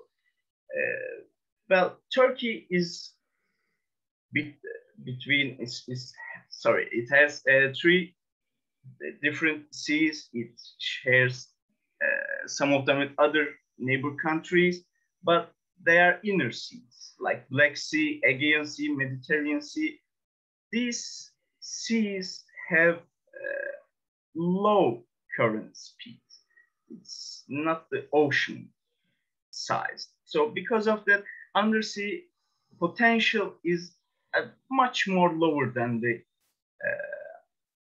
when you compare it to the other worldwide competitors. But noticeable mentions maybe Çanakkale and Istanbul. Also, Sinop, Kastamonu, northern Black Sea regions have a high current, and Antalya, Mersin also is have much more current speed than other cities. Turkey's offshore potential is relatively higher than onshore because the wind speed is higher, but available empty area restricts this potential. Well, it's a little bit short because I don't want to waste time and make it fast. Well, the conclusion is, as I said before, depends on the wind speeds and applicable empty area. Well, the Eastern Anatolia region has the most hydrogen production potential, and Central Anatolia follows it, and after that, Black Sea, Mediterranean, Aegean, and Marmara regions follow this. When you look at the onshore potential power, Van, Erzurum, Konya, and Sivas are the top 4 cities. But if you want to see which cities are the top for offshore and undersea current, well, Antalya, Izmir, and Çanakkale are the top 4 cities for the offshore wind power. But when you look at the general total of all of it, these onshore cities, Van, Erzurum, Konya, and Sivas, has the most for overall. Well, what we can say about these calculations, this research, what we found, I mean, the results of this study shows that there's a promising potential in Turkey from wind power. You can use solar energy, wind energy, hydropower. You can use anything. And after this, finding this potential, we can say that if we invest in this, we can create some hydrogen hubs in the cities, and this power can supply our power demands. And we can give electricity, we can give power to every city from this green energy. It's a very important factor, and this can lead Turkey to promising investment point from America, Europe, and from the other countries. Companies can invest in this power, and it can make Turkey a leader in this area. But we have to make it quick because each day, every city is trying to make a different way, trying to find new solutions for their power demands, for energy demands. And we have to follow them fast, because if we stay behind on this trend, on this green hydrogen trend, we can be left behind, and this is a bad end for our both energy production and energy exchange with other countries. I mean, there are a lot to say, but well, nothing's come to my mind actually right now. So thank you for your attention. Thank you for your listening. Well, this is from me. I mean, if we have some questions, we can get them. Thank you, Kubilay. I hope you enjoy this. It was... I'm a little bit nervous, sorry. No, that's, thank you so much for staying within the time as well. Are there any questions? I have a question actually. So you talked about all the potential, and I was wondering, like, so what is the investigated wind power potential? What could be the highest share of wind energy in Turkey's total primary energy consumption? Well, when you look at the power consumption, it's the only energy produced from wind power can be 100 times larger than the energy demand. This is very amazing potential actually, because general Turkey have not that much energy. Energy demand is not that low in Turkey. Okay. Because we are not a first world country. Our cities don't demand that power, and just from onshore wind power, we can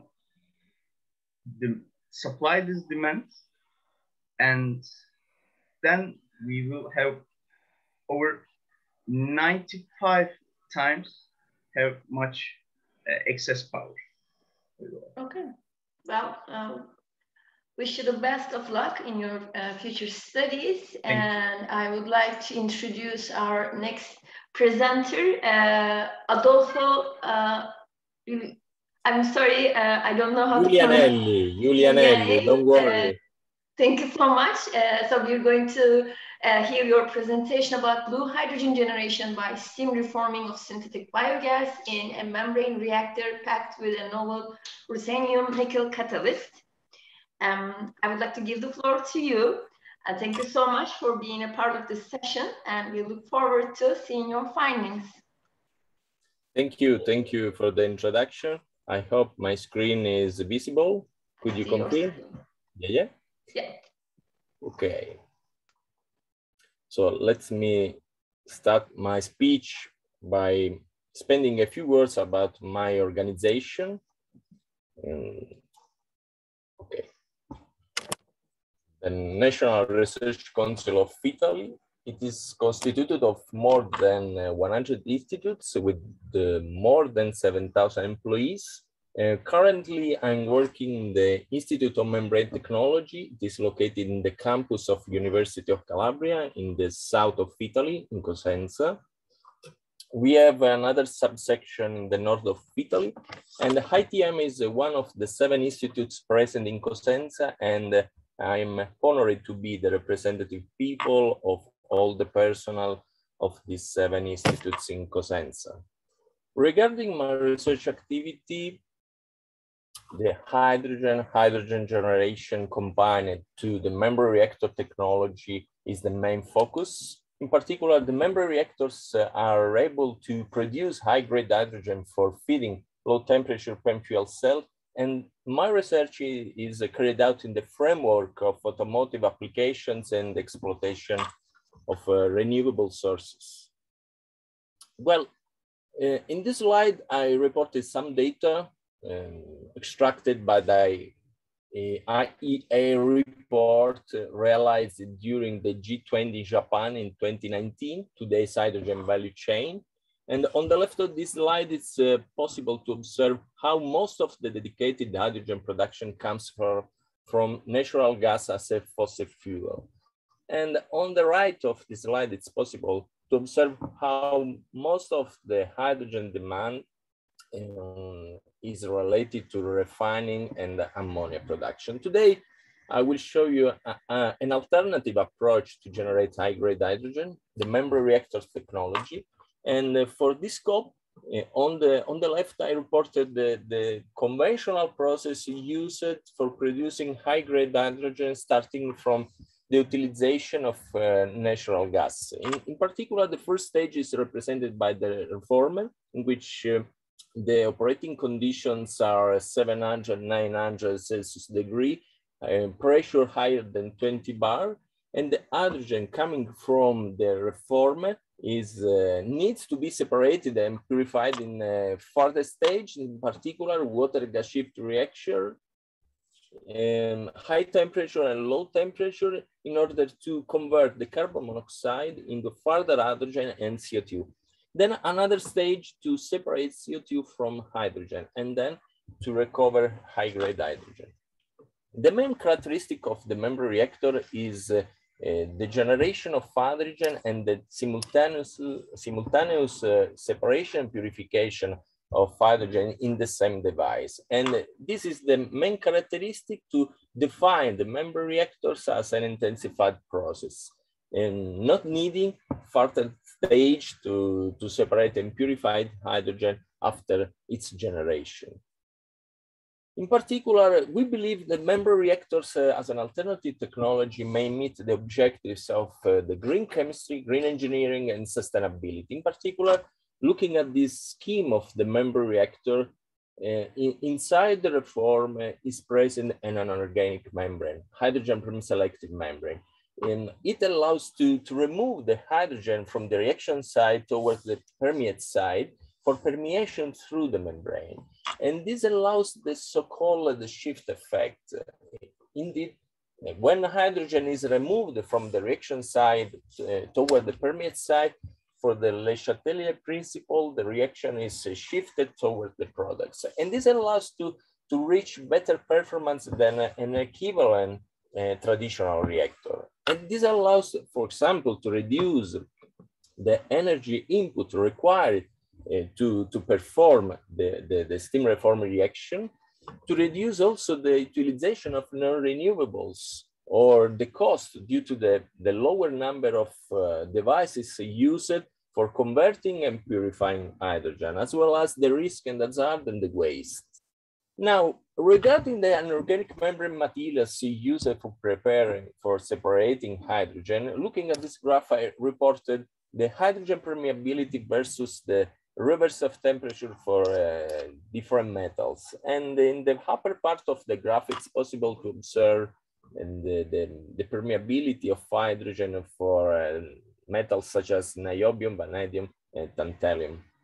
These metals possess a quite interesting characteristic to be highly, to perform with the high hydrogen permeability. But unfortunately, these metals suffer a lot the hydrogen embrittlement phenomenon, which occurs exposing these metals to long hydrogen permeation experiments.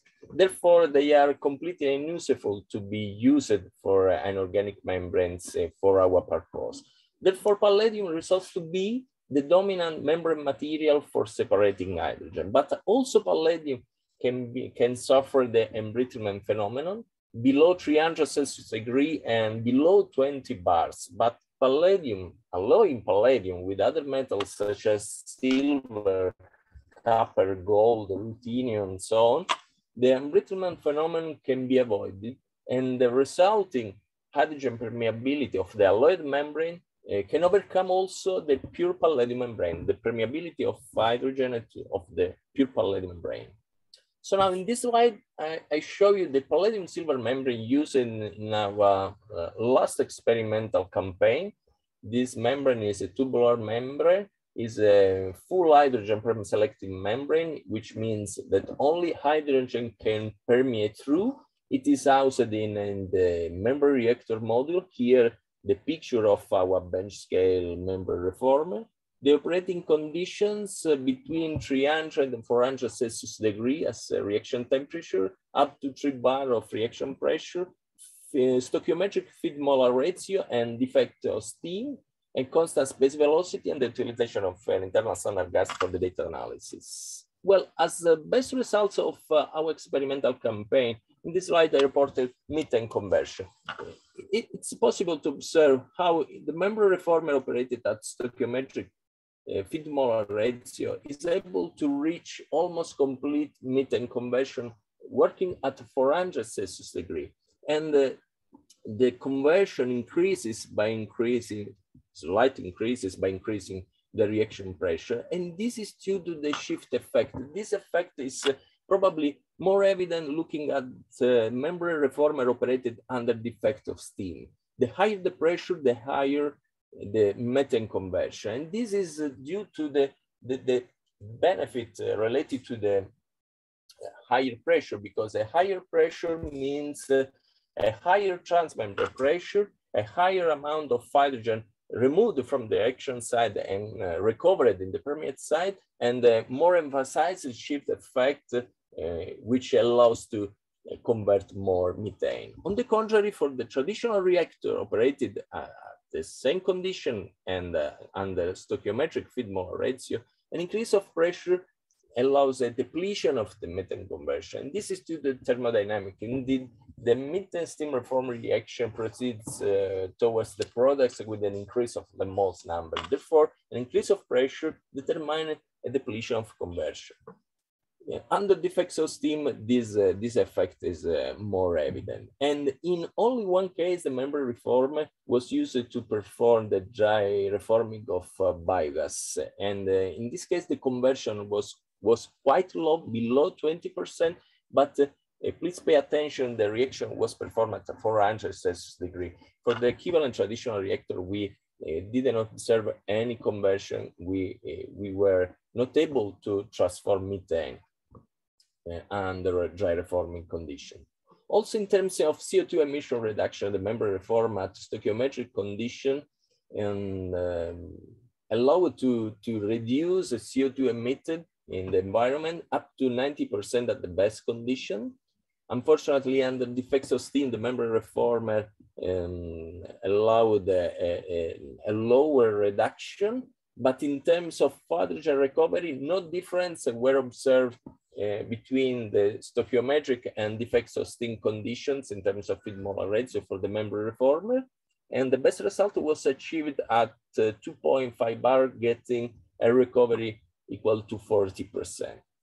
Here at 400 Celsius degree and 2.5 bars, it's evident the advantage of the membrane reformer versus the feed molar ratio with respect to the traditional reactor. But looking at this graph, where we compare the performance of the membrane reactor with the equivalent traditional reactor, it's possible to observe how the ratio between the conversion of the two systems, the CO2 emission reduction, the hydrogen yield, are favored for the membrane reactor. In particular, stoichiometric feed molar ratio, it's possible to observe how this ratio achieves a constant trend.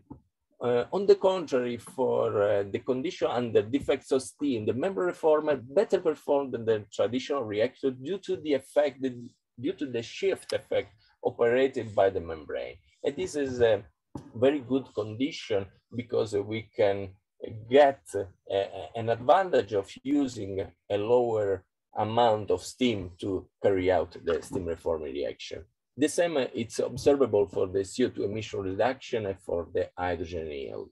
Now, in the viewpoint of the development of an integrated membrane-based system in which the first stage is represented by the membrane reformer in which high-grade hydrogen is produced, the second stage could be represented by a membrane separator in which the retentate stream, which is the stream not permeated through the membrane, reaching CO2 and eventually in methane, unconverted methane, is useful, the second stage, to separate and capture the CO2 and recirculate the unreacted methane.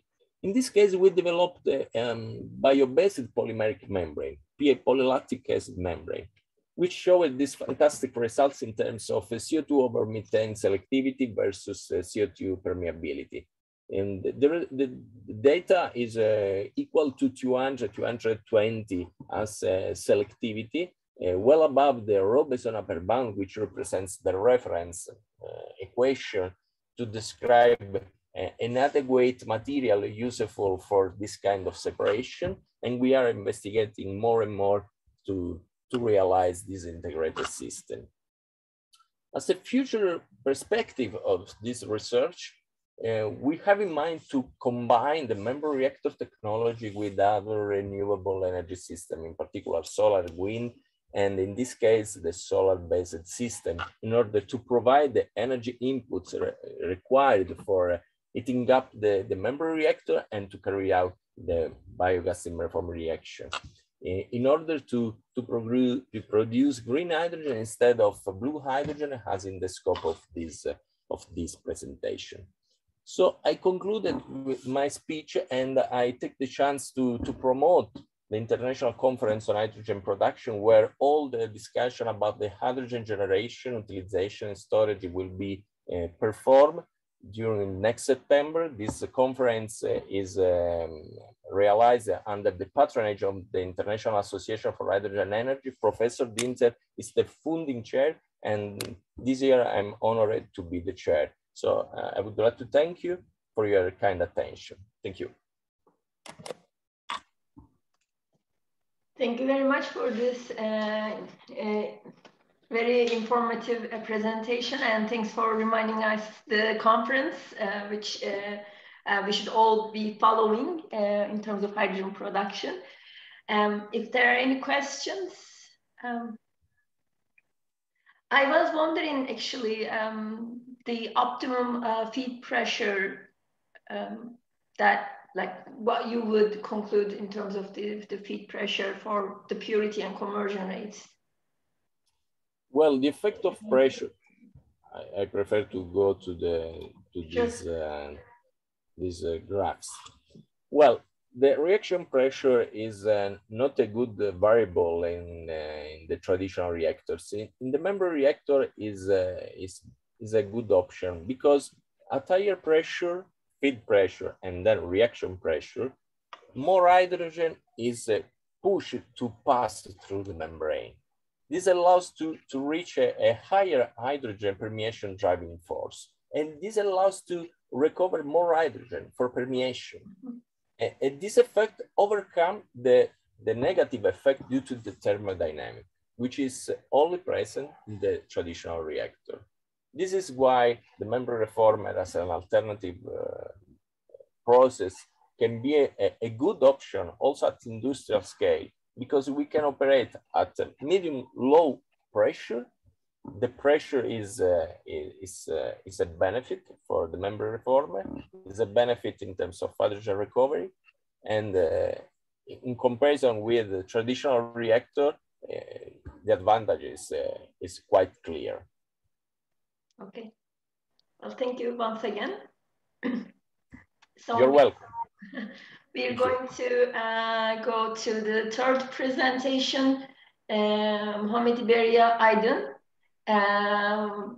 Welcome to the session. So thank you for your presentation entitled A Photoelectrochemical Reactor for Ion Separation and Hydrogen Production. The floor is yours. Thank you. I'm Mohamed Iberia Aydın, and today I'm going to represent a study on a photoelectrochemical reactor for ion separation and hydrogen production.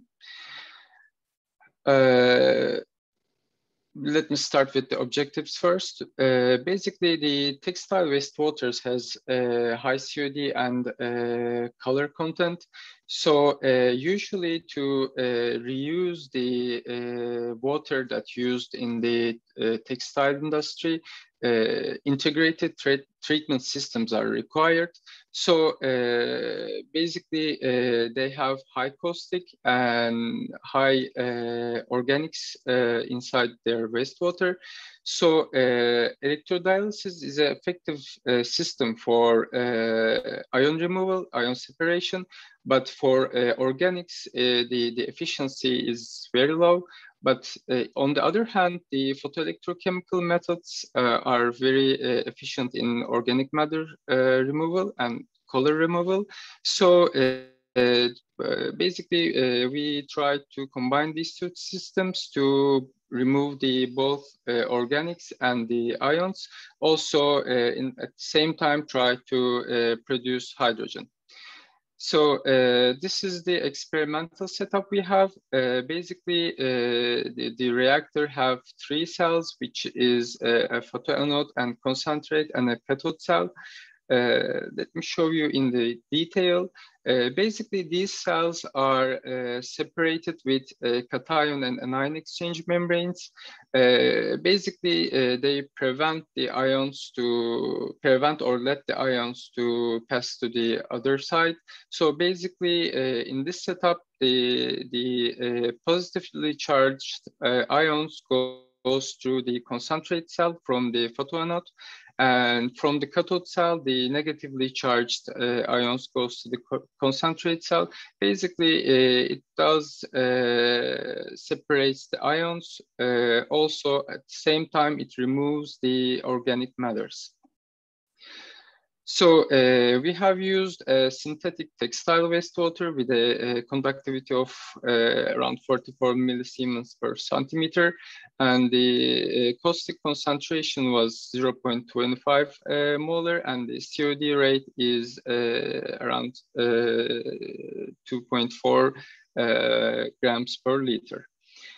So also you can see the properties of the ion exchange membranes. So the conductivity change in the reactor with various voltages, applied voltages, can be shown here. So at the left side, you can see the conductivity change of the wastewater.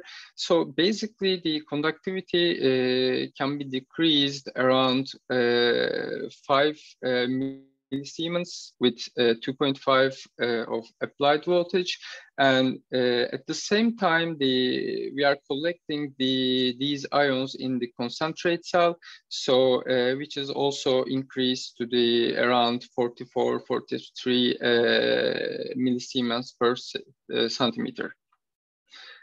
So the COD treatment performance of the reactor with the applied light with various applied voltages varied actually. So the COD was around 2.5 grams per liter, and with the applied voltage of 1.7, it decreased around 700 milligrams per liters. But with the increasing voltage, the COD treatment performance of the reactor actually deteriorated. This is actually due to the oxygen production at the anode side, because basically bubbles are formed on the surface of the electrode, which actually prevents the water and the electrode layer. So normally to photoelectrocatalytic reactions to happen, the water needs to be in touch with the semiconductor, but here the semiconductor is not touching because of the bubbles. So that's why actually with the increasing voltage, the oxygen and the hydrogen production rate increased, but the COD treatment performance is deteriorated. The similar results actually can be seen with the color treatment performance. With the increasing voltage, actually the color treatment decreased around to 74% for 25 volts, 2.5 volts, which was around 96% for 1.7 volts. So the hydrogen production rate increased with the increasing voltage. Also, the light and no light situations actually shown that the application of titanium dioxide nanoparticles actually improved the performance of the hydrogen production. But looking at the specific power consumption of the system, basically it is higher than the electrolysis, which is actually expected because of the extra membranes inside, and also these membranes are not for hydrogen production, they are actually built for ion separation. So that's why the specific power consumption for hydrogen production was higher than usual. So in conclusion, the color treatment efficiency rate between the 74 to 96%, and the COD treatment efficiency is decreased from 75 to 6.5% with the increasing voltage. Also, the hydrogen production rate is 0.02 moles, millimoles to 0.3 moles per hour. So also applying the UV with titanium dioxide coated electrode actually increase the hydrogen production rate and COD and color removal efficiency. So these were my findings, and thank you for your attention. Thank you very much for your presentation. Thank you. Are there any questions for our presenter? I want to ask about the photoelectrochemical part. So you're using titanium oxide. Yeah. Do you check if there is if the effect of the photocatalytic side in addition to the applied voltage? Like, did you check one with no light setting? Yes. Actually, I did the linear sweep voltammetry and open circuit potential for light and no light situations with chopping. I did not include these results because these are typical results actually, and which is almost the same for every actually experiment. But yes, with the applied light in the open circuit potential, you can see a drop in the potential, which is typical for the titanium dioxide nanoparticles actually. Okay, that's good to know. Thank you. Thank you. Then if there are no further questions, we can move to our fourth presentation. Again, I'm going to have a hard time with the last name, Purity. Purity? Yeah. Can you help me with your last name, please? My name is Preeti, so I'm going to start my presentation. Okay. Hello, nice to see you.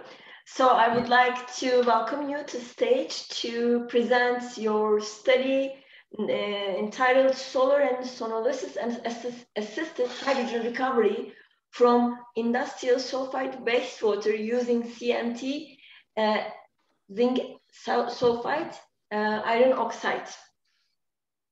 Yes. Okay, I think, yeah, we see your... Good morning, one and all present here. I'm Dr. Preeti, Associate Professor and Head, Hindustan University, Civil Engineering Department, India. And my topic is solar and sonolysis assisted hydrogen recovery from industrial sulfide wastewater using carbon nanotube mixed with zinc sulfate, core cell iron oxide core cell particles. So as we all know that we are running out of fossil fuels and need of renewable energy sources when compared to other renewable energy sources. The solar energy has large potential, and that too in India we receive a large quantity of solar energy, that is 600 trillion watts. So it should be utilized, and when compared to other methods of hydrogen production, the photocatalytic process requires very less energy that we can recover from solar energy. So the particular hydrogen production can be recovered from hydrogen sulfide that is emitted from various industries. In industries, mostly refinery, oil refineries, they are utilizing the hydrogen sulfide to decompose in Claus process. And in Claus process, during the hydrogen sulfide decomposition, most of the hydrogen is wasted as water instead of hydrogen, and only sulfur is recovered. So in case of photocatalytic process, it is possible to recover both hydrogen and sulfur, and that too with less energy. It requires only 33.44 kilojoule per mole. And the particular photocatalyst used for this photocatalytic process, it should be stable and low cost for large scale, especially. It should be abundance and efficient, and should have less band gap energy in order to make the photocatalyst active in visible range. And also, moreover, it should be corrosion resistance. And prepared in this work, we have prepared the carbon nanotube mixed with zinc sulfate coated iron oxide core cell particle. So here the carbon nanotube is prepared with the help of ceramic process, and then the iron oxide nanoparticles prepared with ferric nitrate mixed mixed with PVA and sucrose, and the prepared iron oxide is coated with zinc sulfide with the co-precipitation method. And after preparation, the XRD shows that the iron oxide core cell particle is not visible. Even though it is a core cell particle, it is not visible in case of carbon nanotube and zinc sulfide coated iron oxide. This may be because that is very well coated. The zinc sulfide is very well coated over the surface of iron oxide. At the same time, the crystallinity is reduced after mixing with carbon nanotube to 20 nanometer from 45 nanometer. And in case of UVDRS, also the band gap is reduced to 2.5 after mixing with carbon nanotube from 2.7 electron volt. And the HRTM shows the morphology, the structure of the particle. And here we can see the core cell formation, here core cell formation and the carbon nanotube presence.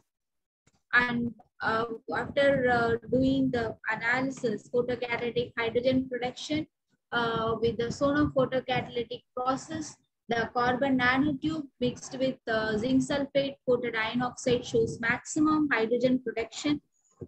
This may be due to reduced band gap energy as well as the crystalline size. And this is the mechanism of sonophotocatalytic process because of the ultrasonic waves assisted with both the photocatalytic process, the electrons and holes, which leads to the oxidation and reduction reactions to produce hydrogen from the sulfide wastewater. And then when compared with the other photocatalytic process, sonolysis and sonophotocatalytic process, it is observed that the sonophotocatalytic gives maximum production than the sonolysis and photocatalytic process. And also we have done various effects of various parameters like catalyst dosage of maximum 0.08 gram per 150 ml. We observe maximum production. Beyond that, it is reduced because of screening effect. And also the sulfide ion concentration is maximum at 0.1 molar. And the maximum hydrogen production observed with reduced 150 ml of volume. More than that, it reduced because of the decrease in the photons passed through the large volume of solution. And reusability studies done up to 6 cycles. The prepared photocatalyst is found to be stable. So from the conclusion, we can say that this photocatalytic process is not studied. That means very few studies have been done in case of hydrogen production. And after carbon nanotube deposition, the particular band gap is reduced as well as the crystalline size also reduced, because of which the hydrogen production increases. So, and when compared to sonolysis and photocatalytic process, sonophotocatalytic process shows maximum hydrogen production. This will be very helpful in case of scaling up the reactor for large scale applications, and helps to keep the catalyst always in suspension when compared to mechanical steering, etc. And also increases efficiency of production as well. Thank you.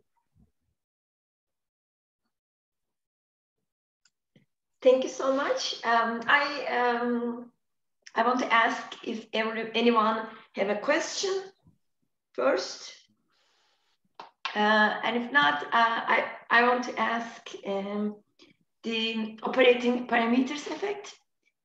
And there was the number of cycles, and it seemed like it did not affect the hydrogen production at all.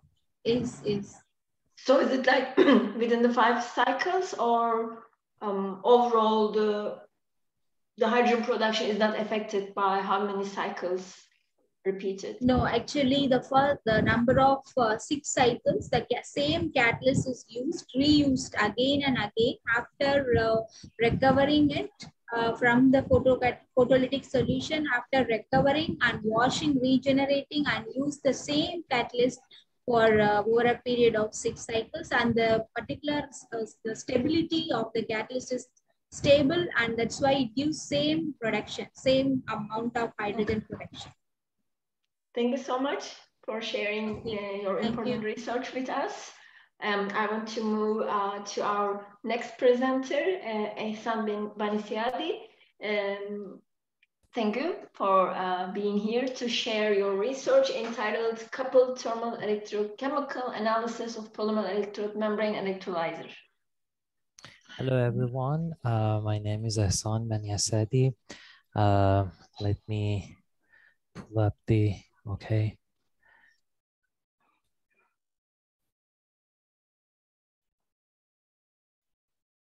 Yes. I'm from the University of Isfahan in Iran. I'm going to talk about a coupled thermal electrochemical analysis of polymer electrolyte membrane electrolyzer. Well, of course, hydrogen is one of the best or one of the main options as a new energy carrier to bridge the gap between renewable energy resources and their end use, and as a remedy for global energy concern and environmental problems. To produce hydrogen, we have different ways, which is one of them is electrolysis, and different electrolyzers, different technologies are available: solid oxide, alkaline, anion exchange membrane electrolyzer, and also proton exchange membrane electrolyzer, which is actually the topic that I've been working on. On the PEM-EC, I can say there are so many actually advantages. That's one of the main advantages is actually the high current density that we can achieve, up to 13 amp per meter square, and also purity of produced hydrogen and oxygen, which is very important. This is actually the geometry of a cell, a PEM cell actually that we have modeled. And you can see actually two half reactions here, obviously, and actually different parts of the electrolyzer, the different interfaces, A, B, C, D, that represent actually the anode part, membrane, and the cathode.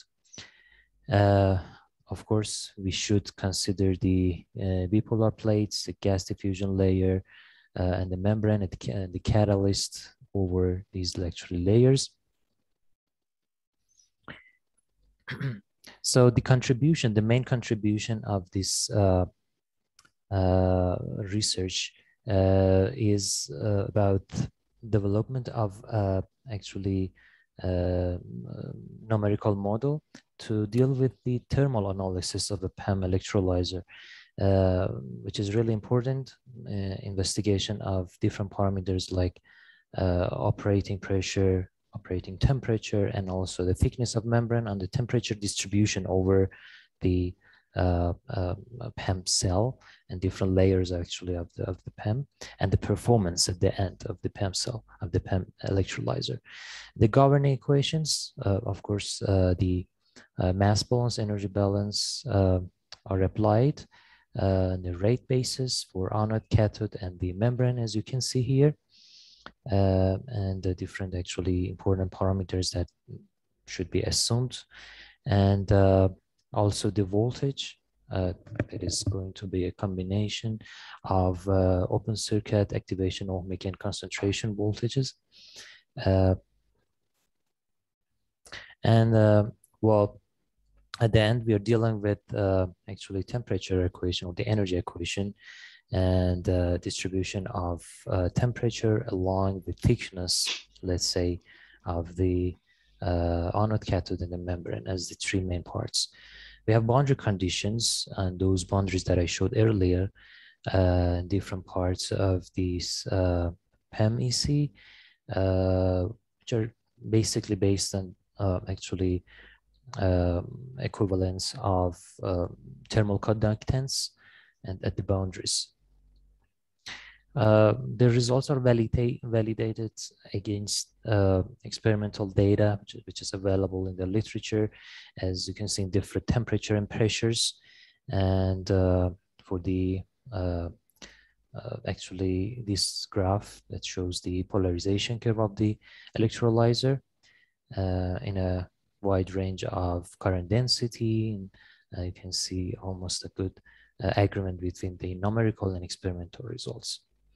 And also this is another polarization curve that shows the contribution of each overpotentials. And as you may know, the activation overpotential on the anode part is actually considerably higher than other overpotentials. Okay, let's talk about the results and a little bit discuss them. Actually, well, by increasing the current density from, let's say, 0.1 to 1.1 ampere centimeter square, the average temperature of PEM electrolyzer decreases. And the minimum temperature of electrolyzer is usually take place at the anode catalyst surface. And that's why you see actually lower temperature differences. This is a temperature difference between the operating temperature and the cell temperature at specific location. The horizontal axis represent the the thickness of different actual components of different parts of the cell. And also here you can see the effect of two different operating temperatures. And obviously by increasing the temperature, operating temperature, we have a lower temperature difference. The temperature distribution over the different parts and different layers is really important because the thermal stresses on different actually catalytic parts, and especially the membrane and also the electrodes, are really crucial in design and choosing the right material. The pressure also is another parameter that is really important.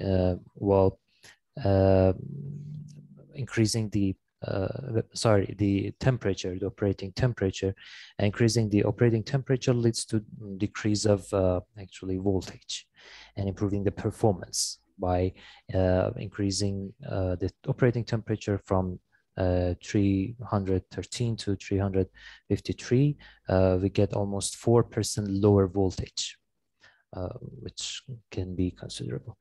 On the other hand, the operating pressure is really important because increasing the cathode pressure, where we have hydrogen evolution reaction, is definitely important, because when we couple up, let's say, electrolyzer with a hydrogen storage tank, for example, it is very important to how much we can actually increase the pressure on the cathode side and how it's going to affect the performance and the polarization of the electrolyzer. So increasing the pressure from 10 to, let's say, 60 or 70 bar leads to increase of average temperature difference by about 1.3.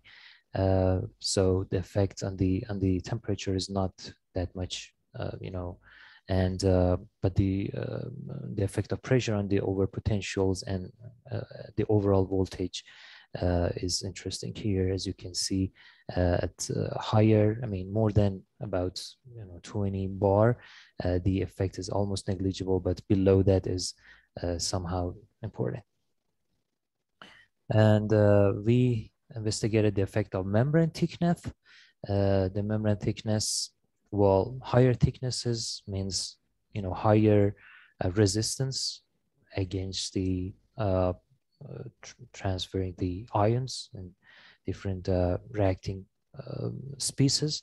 Lower thickness is, on the other hand, is favorable, but on the other hand, the durability of the membrane is really important. And yes, you can see the effect of membrane thickness here on the voltage and the temperature distribution as well. Let's conclude the results here. The overall process at the anode is endothermic. The minimum temperature is on the anode electrode half cell, and increase of the current density due to increase the overvoltage of the electrolyzer and the irreversibility leads to a non-uniform temperature distribution. Increase of temperature leads to decrease of voltage of the electrolyzer and improves the performance. Increase of the temperature of the electrolyzer in this actually range leads to decrease of voltage by 4%. Increase of electrolyzer temperature leads to actually decrease of average electrolyzer temperature by 80%. And an increase of cathode pressure leads to increase of average temperature of the electrolyzer and decrease and lower required power, and also increase of purity of produced hydrogen, which is really important, and increase of the cathode pressure from 10 to 70 causes increase of average temperature by 1.3, and at the end increase of thickness of membrane leads to increase of average temperature of the electrolyzer and decrease the minimum temperature, which is actually quantified in the results as you see earlier. Thank you for your attention, and if you have any question, I'm here for you. Thank you very much, Ehsan, for this informative presentation. Thanks for sharing your work. Are there any questions for the presentation? If not, again, I'm going to ask a question.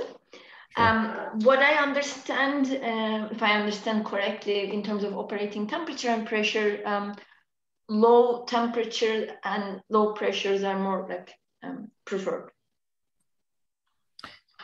Well, it depends actually. We cannot say lower temperature and lower voltage, lower pressure, because as I mentioned, you know, we like higher pressures, higher operating pressures, because then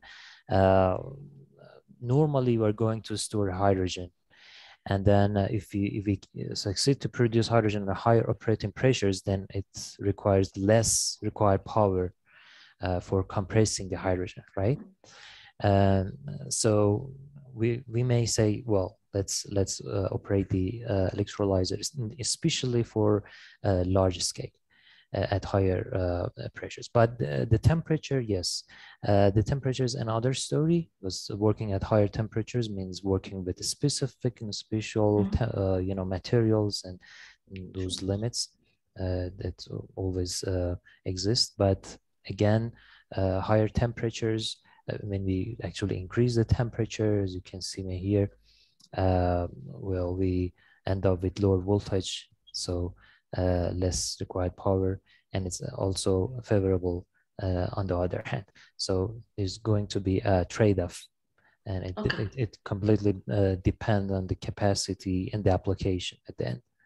Okay, as most of the engineering problems, there's optimization needs to be done, I suppose. Right, you're right, yeah. Okay, and is there any efficiency study based on the temperature, the overall system efficiency based on temperature and pressure? Yes, we did some actually. Well, one of the main objectives was observing the efficiency, energy, and also exergy efficiency at the end, and they are affected. Actually, those efficiencies are affected by voltage at the end. So you know, more details are available in the paper, in the main paper, not in the abstract. But you know, I can say that, you know, increasing the temperature can lead to higher efficiency and increase of pressure, lower efficiency then. Okay. Yep.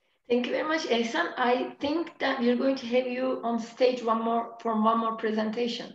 Yes, I have another one. So let's look at that one. So while you're preparing, I'm going to introduce that presentation. And speaking of the optimization, so we're going to see one study. It's exergetic optimization of a combined solar power plant and hydrogen production system with nanofluid and energy storage system. And our presenter will be Ehsan one more time. So thank you so much for sharing your research with us, and best of luck. Thank you, Canan. Can you see my screen here? It's still the previous presentation. Okay, so let me.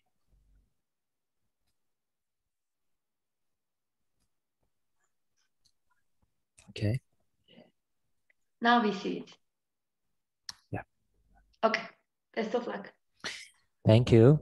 Thank you very much. The next paper is going to be about exergetic optimization of a combined solar power plant and hydrogen production system. The unique thing here is actually utilization of nanofluid and energy storage, and also the optimization based on exergy concept. Okay, so I'm going to introduce the work and some objectives, governing equations, and then talk about the thermodynamic analysis, and at the end some results. Here's the cycle, the integrated cycle. As you can see, we have the solar part, solar trough collectors integrated with a thermal storage. And I should insist on thermal storage, as this is going to be a main solution for keep the cycle actually working in a steady manner. And also on the other side, we have an organic Rankine cycle, and that is in charge of producing power, of course, and also the solid oxide electrolyzer. So the aim is to produce hydrogen and power simultaneously. We are going to use nanofluids and nano-working fluid with different types of actually mineral oils and in the solar loop. So we are going to compare the exergy destruction in different components. We did a sensitivity analysis of different cycles and components. We compared the effect of using different nanofluids on the exergy efficiency of the integrated cycle, and at the end, optimization of effective parameters to yield the higher integrated cycle efficiency. There are some actually past researchers available in the literature in similar somehow actually cycles, but as I mentioned earlier, optimization of these type of cycles and use of some sort of actually fluids to enhance the heat transfer, like nano additives, and also thermal storage are the main contributions here. The governing equations, of course, the actually balanced equations of mass, balance, energy, and exergy balanced equations. It is very important to model the exergy of the irradiance of the solar radiation and the gain that we have from the collector correctly, and also for the energy storage. There is actually a transient process. You can see the properties of nanofluids. We examined 3 different nanoparticles, Al2O3, CuO, and TiO2, titanium dioxide, and also different thermal storage materials. I mean, let's say the medium of, or the working fluid, let's say, that store the energy in a tank, and terminal 55 mineral oil and silicone oil have been compared. Of course, there are some assumptions for the isentropic efficiency of different components like pumps and turbines. We neglect the potential kinetic energy changes and the chemical energy, and also heat loss, but the heat loss from the solar collector and the storage tank are not negligible. They should be modeled, of course. It comes to energy and analysis. Well, the solar energy based on actually the beam radiation and the diffuse actually radiation should be modeled based on the equations that you can see here, and also the thermal storage system, the temperature of the fluid, the useful energy that we gain, and the losses are modeled. And the electrolyzer, of course, has different actually over potential that should be modeled thermodynamically. And well, so many assumptions may be applied, but there are different parameters that can be changed over the sensitivity analysis. The capacity of the system, I mean the power production of the system, is in the range of 800 to 1600 kilowatts, depends on the available solar energy that we have during a day or during a year.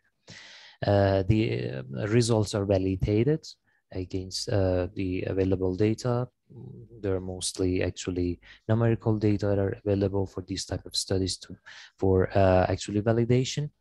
And here you can see the share of exergy destruction for different parts. And as you can see, the collector and also the storage tank has a larger actually contribution to exergy destruction due to exergy destruction and due to actually exergy losses and the temperature difference that exists in these specific components, and also the effect of different nanoflights on the exergetic efficiency. You can see, the results are not that much affected, the exergy efficiency, but the exergy, what is important, because at the end we're looking at the optimization. So we need to actually end up with optimum number of, let's say, collectors, the optimum size of the storage, and so forth. Let's talk about the number of collectors. You can see increase of number of collectors reduces the exergy efficiency, obviously because of the increase of exergy destruction, but we have a better situation with copper oxide oil always here, which, well, the difference is not that much, but it is because of the better heat transfer performance. But we know that it costs considerably higher than, let's say, aluminum oxide and so forth. And also the exergy efficiency versus the mass flow rate and the volumetric ratio, the volume per surface area of the storage tank. Well, you can see increase of the volumetric ratio up to 1.205 leads to, I mean, increase of the exergy efficiency by even more than 40%. But after that, because actually we reached to somehow an optimum ratio, it doesn't affect exergy efficiency, because we actually gain exergy from the solar system, from the solar collector, but we cannot actually make more power and hydrogen due to, capacity limitations and restrictions. And also the effect of nanofluid volume fraction, that is really important here, in the range of 1 to 6%. Adding more non-additives leads to higher efficiencies, but the effect of using more nanoparticles may be different in different actually working fluids, especially in silicone oil. The results are actually more promising, as you can see here. And also the effect of operating temperature. Of course, increase of operating temperature leads to higher exergy efficiency, because we end up with lower overpotential activation over potentials, and again we have better results with copper oxide. Increase of temperature from 1000 to 1150 leads to about 1.5% higher efficiency. Now about the optimization. Well, for the optimization, you can see, before and after optimization, we get lower, let's say, number of collectors, from 1000 to 900, which was the primary or the default assumption, or the mass flow rate increased, but the actually volume to surface ratio has been increased. So at the end, the exergy efficiency is not going to be actually increased that much, because we need to know what is the actually best number of collectors, what is the optimum mass flow rate, what is the optimum volume to surface ratio for at the specific time, let's say specific radiation, incoming radiation, and specific output.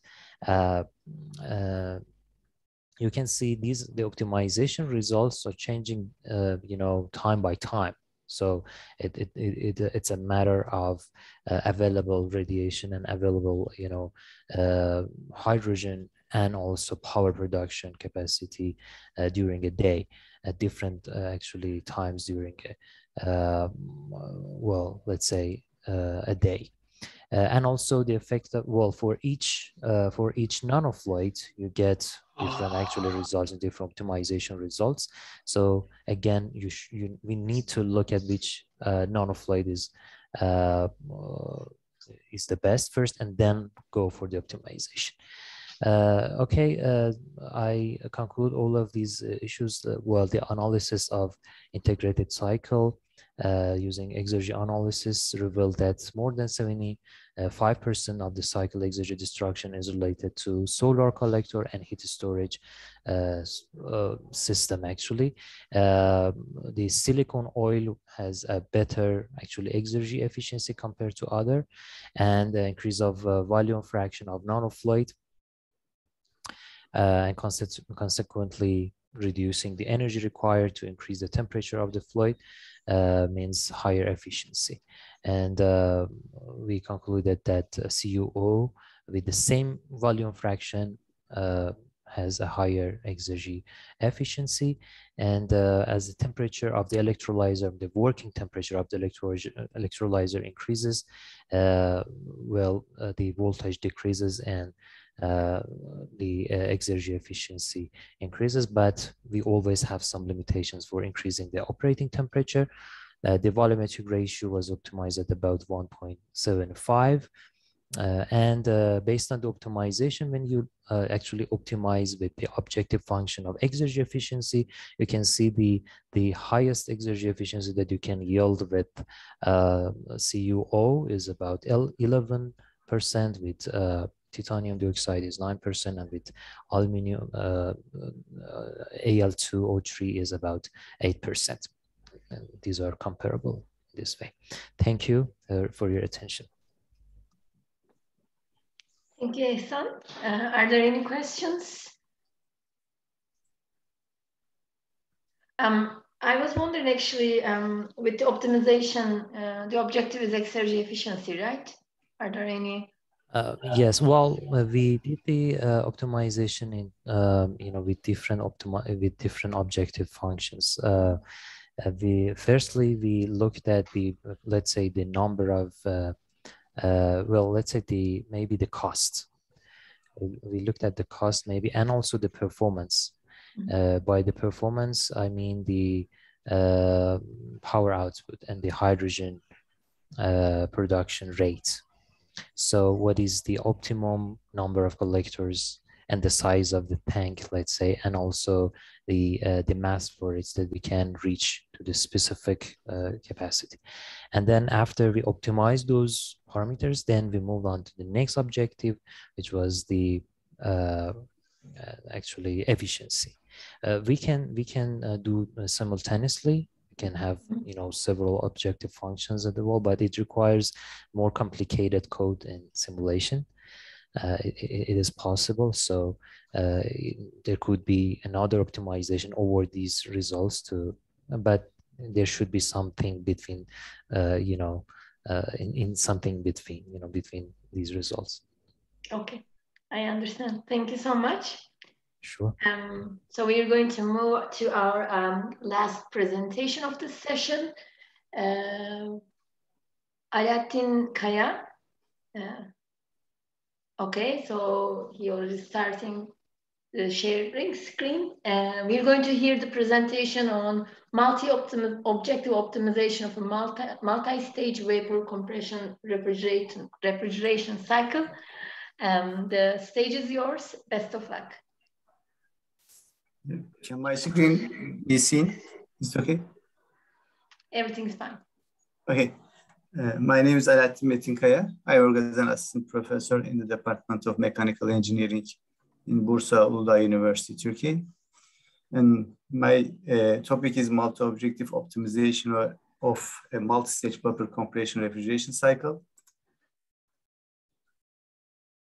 The aim of this study is a detailed optimization of a multi-stage refrigeration cycle with the statistical and thermodynamical approach. The energy and exergy efficiencies were calculated for various experimental designs. Topsis analysis were applied to decide the optimum refrigerants with cost, safety, environmental concerns, along with thermophysical properties. The study aims to reveal parameters' impact weights to find out the optimal working conditions and to decide the ideal refrigerants by considering with many aspects. Figure 1 illustrates a multi-stage compression refrigeration system. Some assumptions made. The system works in a steady state conditions. The heat loss in connection pipe among the components and pressure drops connection of the components throughout the cycle were ignored. The expansion valves process was isenthalpic. The compression process were assumed irreversible adiabatic. And Topsis method, techniques for order preferences by similarity to ideal solution.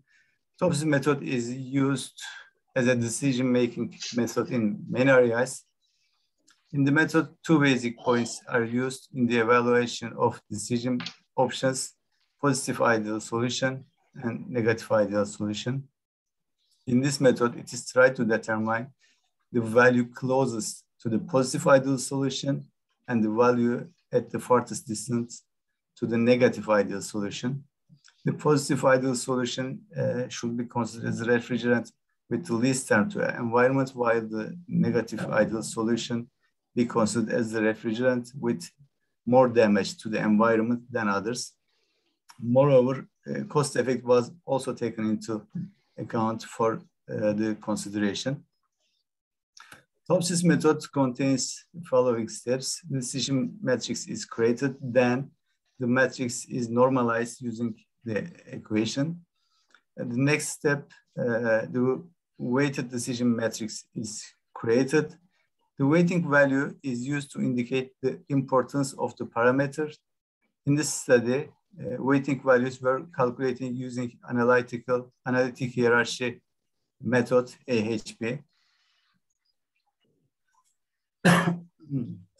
Analytic hierarchy method, the relative importance of the criteria regarding to each other is determined using numbers from 1 to 9. The relative significance of the criteria grows as the number determined is greater. Then, using these significance values, a weighted and the normalized decision matrix is created. In order for eigenvector value obtained for each criterion, the consistency ratio value is determined using this equation. When the determined consistency ratio is fewer than 0.1, the eigenvector value is suitable for the importance weight of the criterion. In this study, Ri value for 10 different criteria was accepted as 1.49.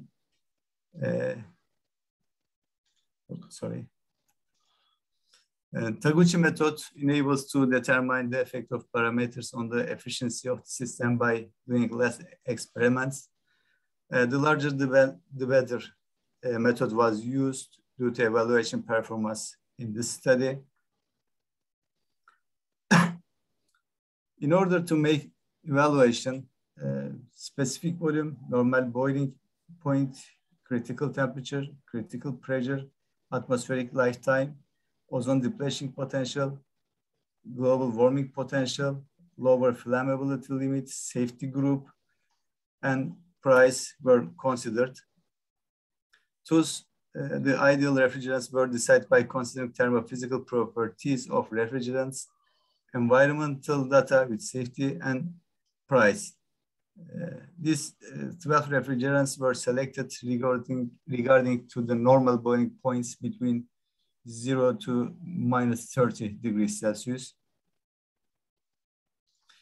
A comparison matrix was created to decide the significance of the factors using in refrigerant selection. For the refrigerant selection, the importance of factors relative to each other is shown in table 3. Ozone depletion potential and global warming potential were considered the most important criteria according to environmental impacts compared to the other criteria. The price of the refrigerants were the third important parameter. A refrigerant may have low ozone depletion potential and global warming potential. However, if its price is high, it wouldn't be feasible and practical. Then the safety issues, including safety group, lower flammability limit, and the atmospheric lifetime were considered respectively. After this, thermophysical properties were considered. Table 4 shows the weights of the criteria obtained as a result of operations performed with the analytical hierarchy method. The consistency ratio value calculated in the weight calculations using the AHP method as 0.09856. Since this value smaller than 0.1, the weight values of the calculated criteria were found to be appropriate. Table 5 shows the refrigerants intended to be used in the system and some of their properties. This table will be used as a decision matrix to decide the refrigerant to be used in the system. The decision matrix is then normalized. Whitened decision matrix was obtained by multiplying the weight of the criteria obtained by the AHP method. And table 6 contains the deviation from ideal and non-ideal solution and solution values. Accordingly, the coolant is selected by making the relative closeness to the ideal solution value in descending order. According to the relative closeness to the ideal solution, C values obtained. The best refrigerants for the system were determined. Rank 1, refrigerant 134A, rank 2, refrigerant 152A, and third, refrigerant 600A. And refrigerant 142B is one of the common refrigerants. However, it has comparatively high global warming potential and the highest ozone depleting potential after refrigerant 12.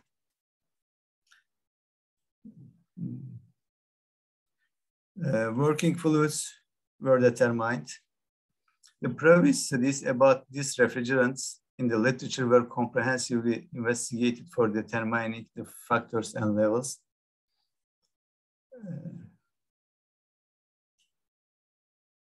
The results indicate that the evaporator temperature has the largest effect on the performance, with about 51 for the case of COP and exergy efficiency. It is followed by the condenser temperature effect of 40.9%. The contribution ratios of the parameters have very low effect. These two followed by the isentropic efficiency of the low compressor and high compressor with about 3.4 and 2.5%. The contribution ratio of the refrigerants is about 1.30%. The cooling capacity and interstage pressure have insignificant effect on the performance. Figure 3 illustrates the results of COP and exergy efficiency with the thermodynamical analysis and those of the expected values by ANOVA method for the test pattern. In all experiment patterns, the estimated statistical value of ANOVA have very close to analytical solution. The largest error rate in the exergy efficiency and COP occurred in the case of 20 test pattern to be 3.8 and 4.1% for refrigerant 600A.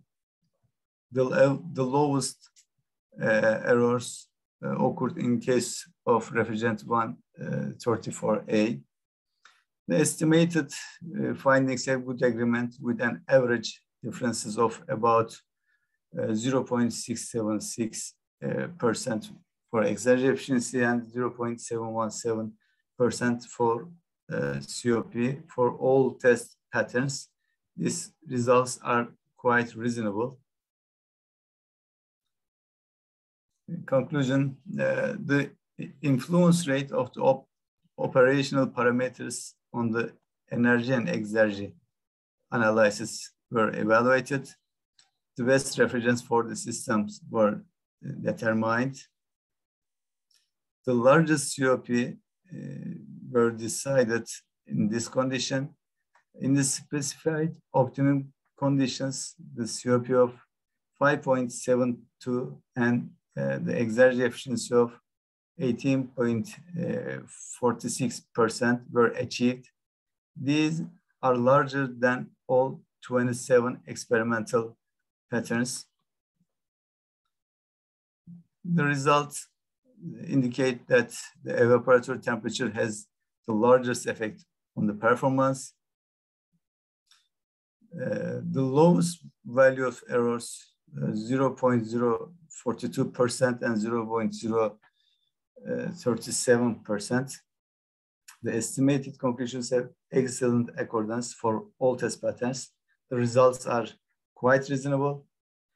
Consequently, the optimization approach discloses optimum refrigerants with numerous considerations.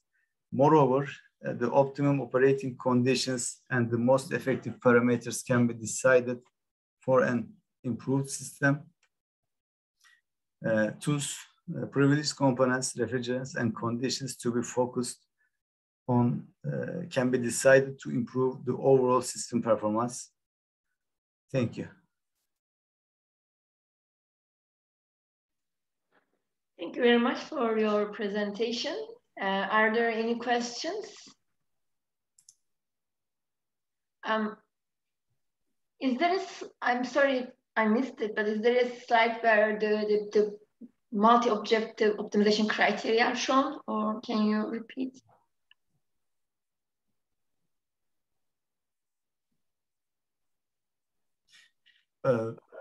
Okay. Yes, the first slide, energy and exergy efficiency are two criteria, COP and exergy efficiency. We try to obtain peak values for these two. Okay, because I saw the AHP, analytical hierarchical process, and there needs to be criteria that cannot be quantified, so that we need to do this analysis, right? I'm correct? Okay, so now I see, I think I missed that part, but thank you for your clarification. Thank you. Are there any questions? That concludes this session. I want to thank each and every one of you listening this session. I want to thank our presenters, and I want to remind two things. One of them is, in addition to the International Conference on Hydrogen Production next month, there is World Hydrogen Energy Conference that is going to be a hybrid event to take place in Istanbul or online. That's wecistanbul.org. You could check the website. In addition, there will be a panel discussion, and this panel discussion is going to take after the break. It will be like 1:15 p.m. Istanbul time, and that will be the closing event of the conference. So hopefully we're all going to be there, and hopefully it will be a fruitful discussion. So I wish every one of you a nice afternoon. Thanks for being here. Have a nice day. Thank you. Have a nice day. Bye. Bye.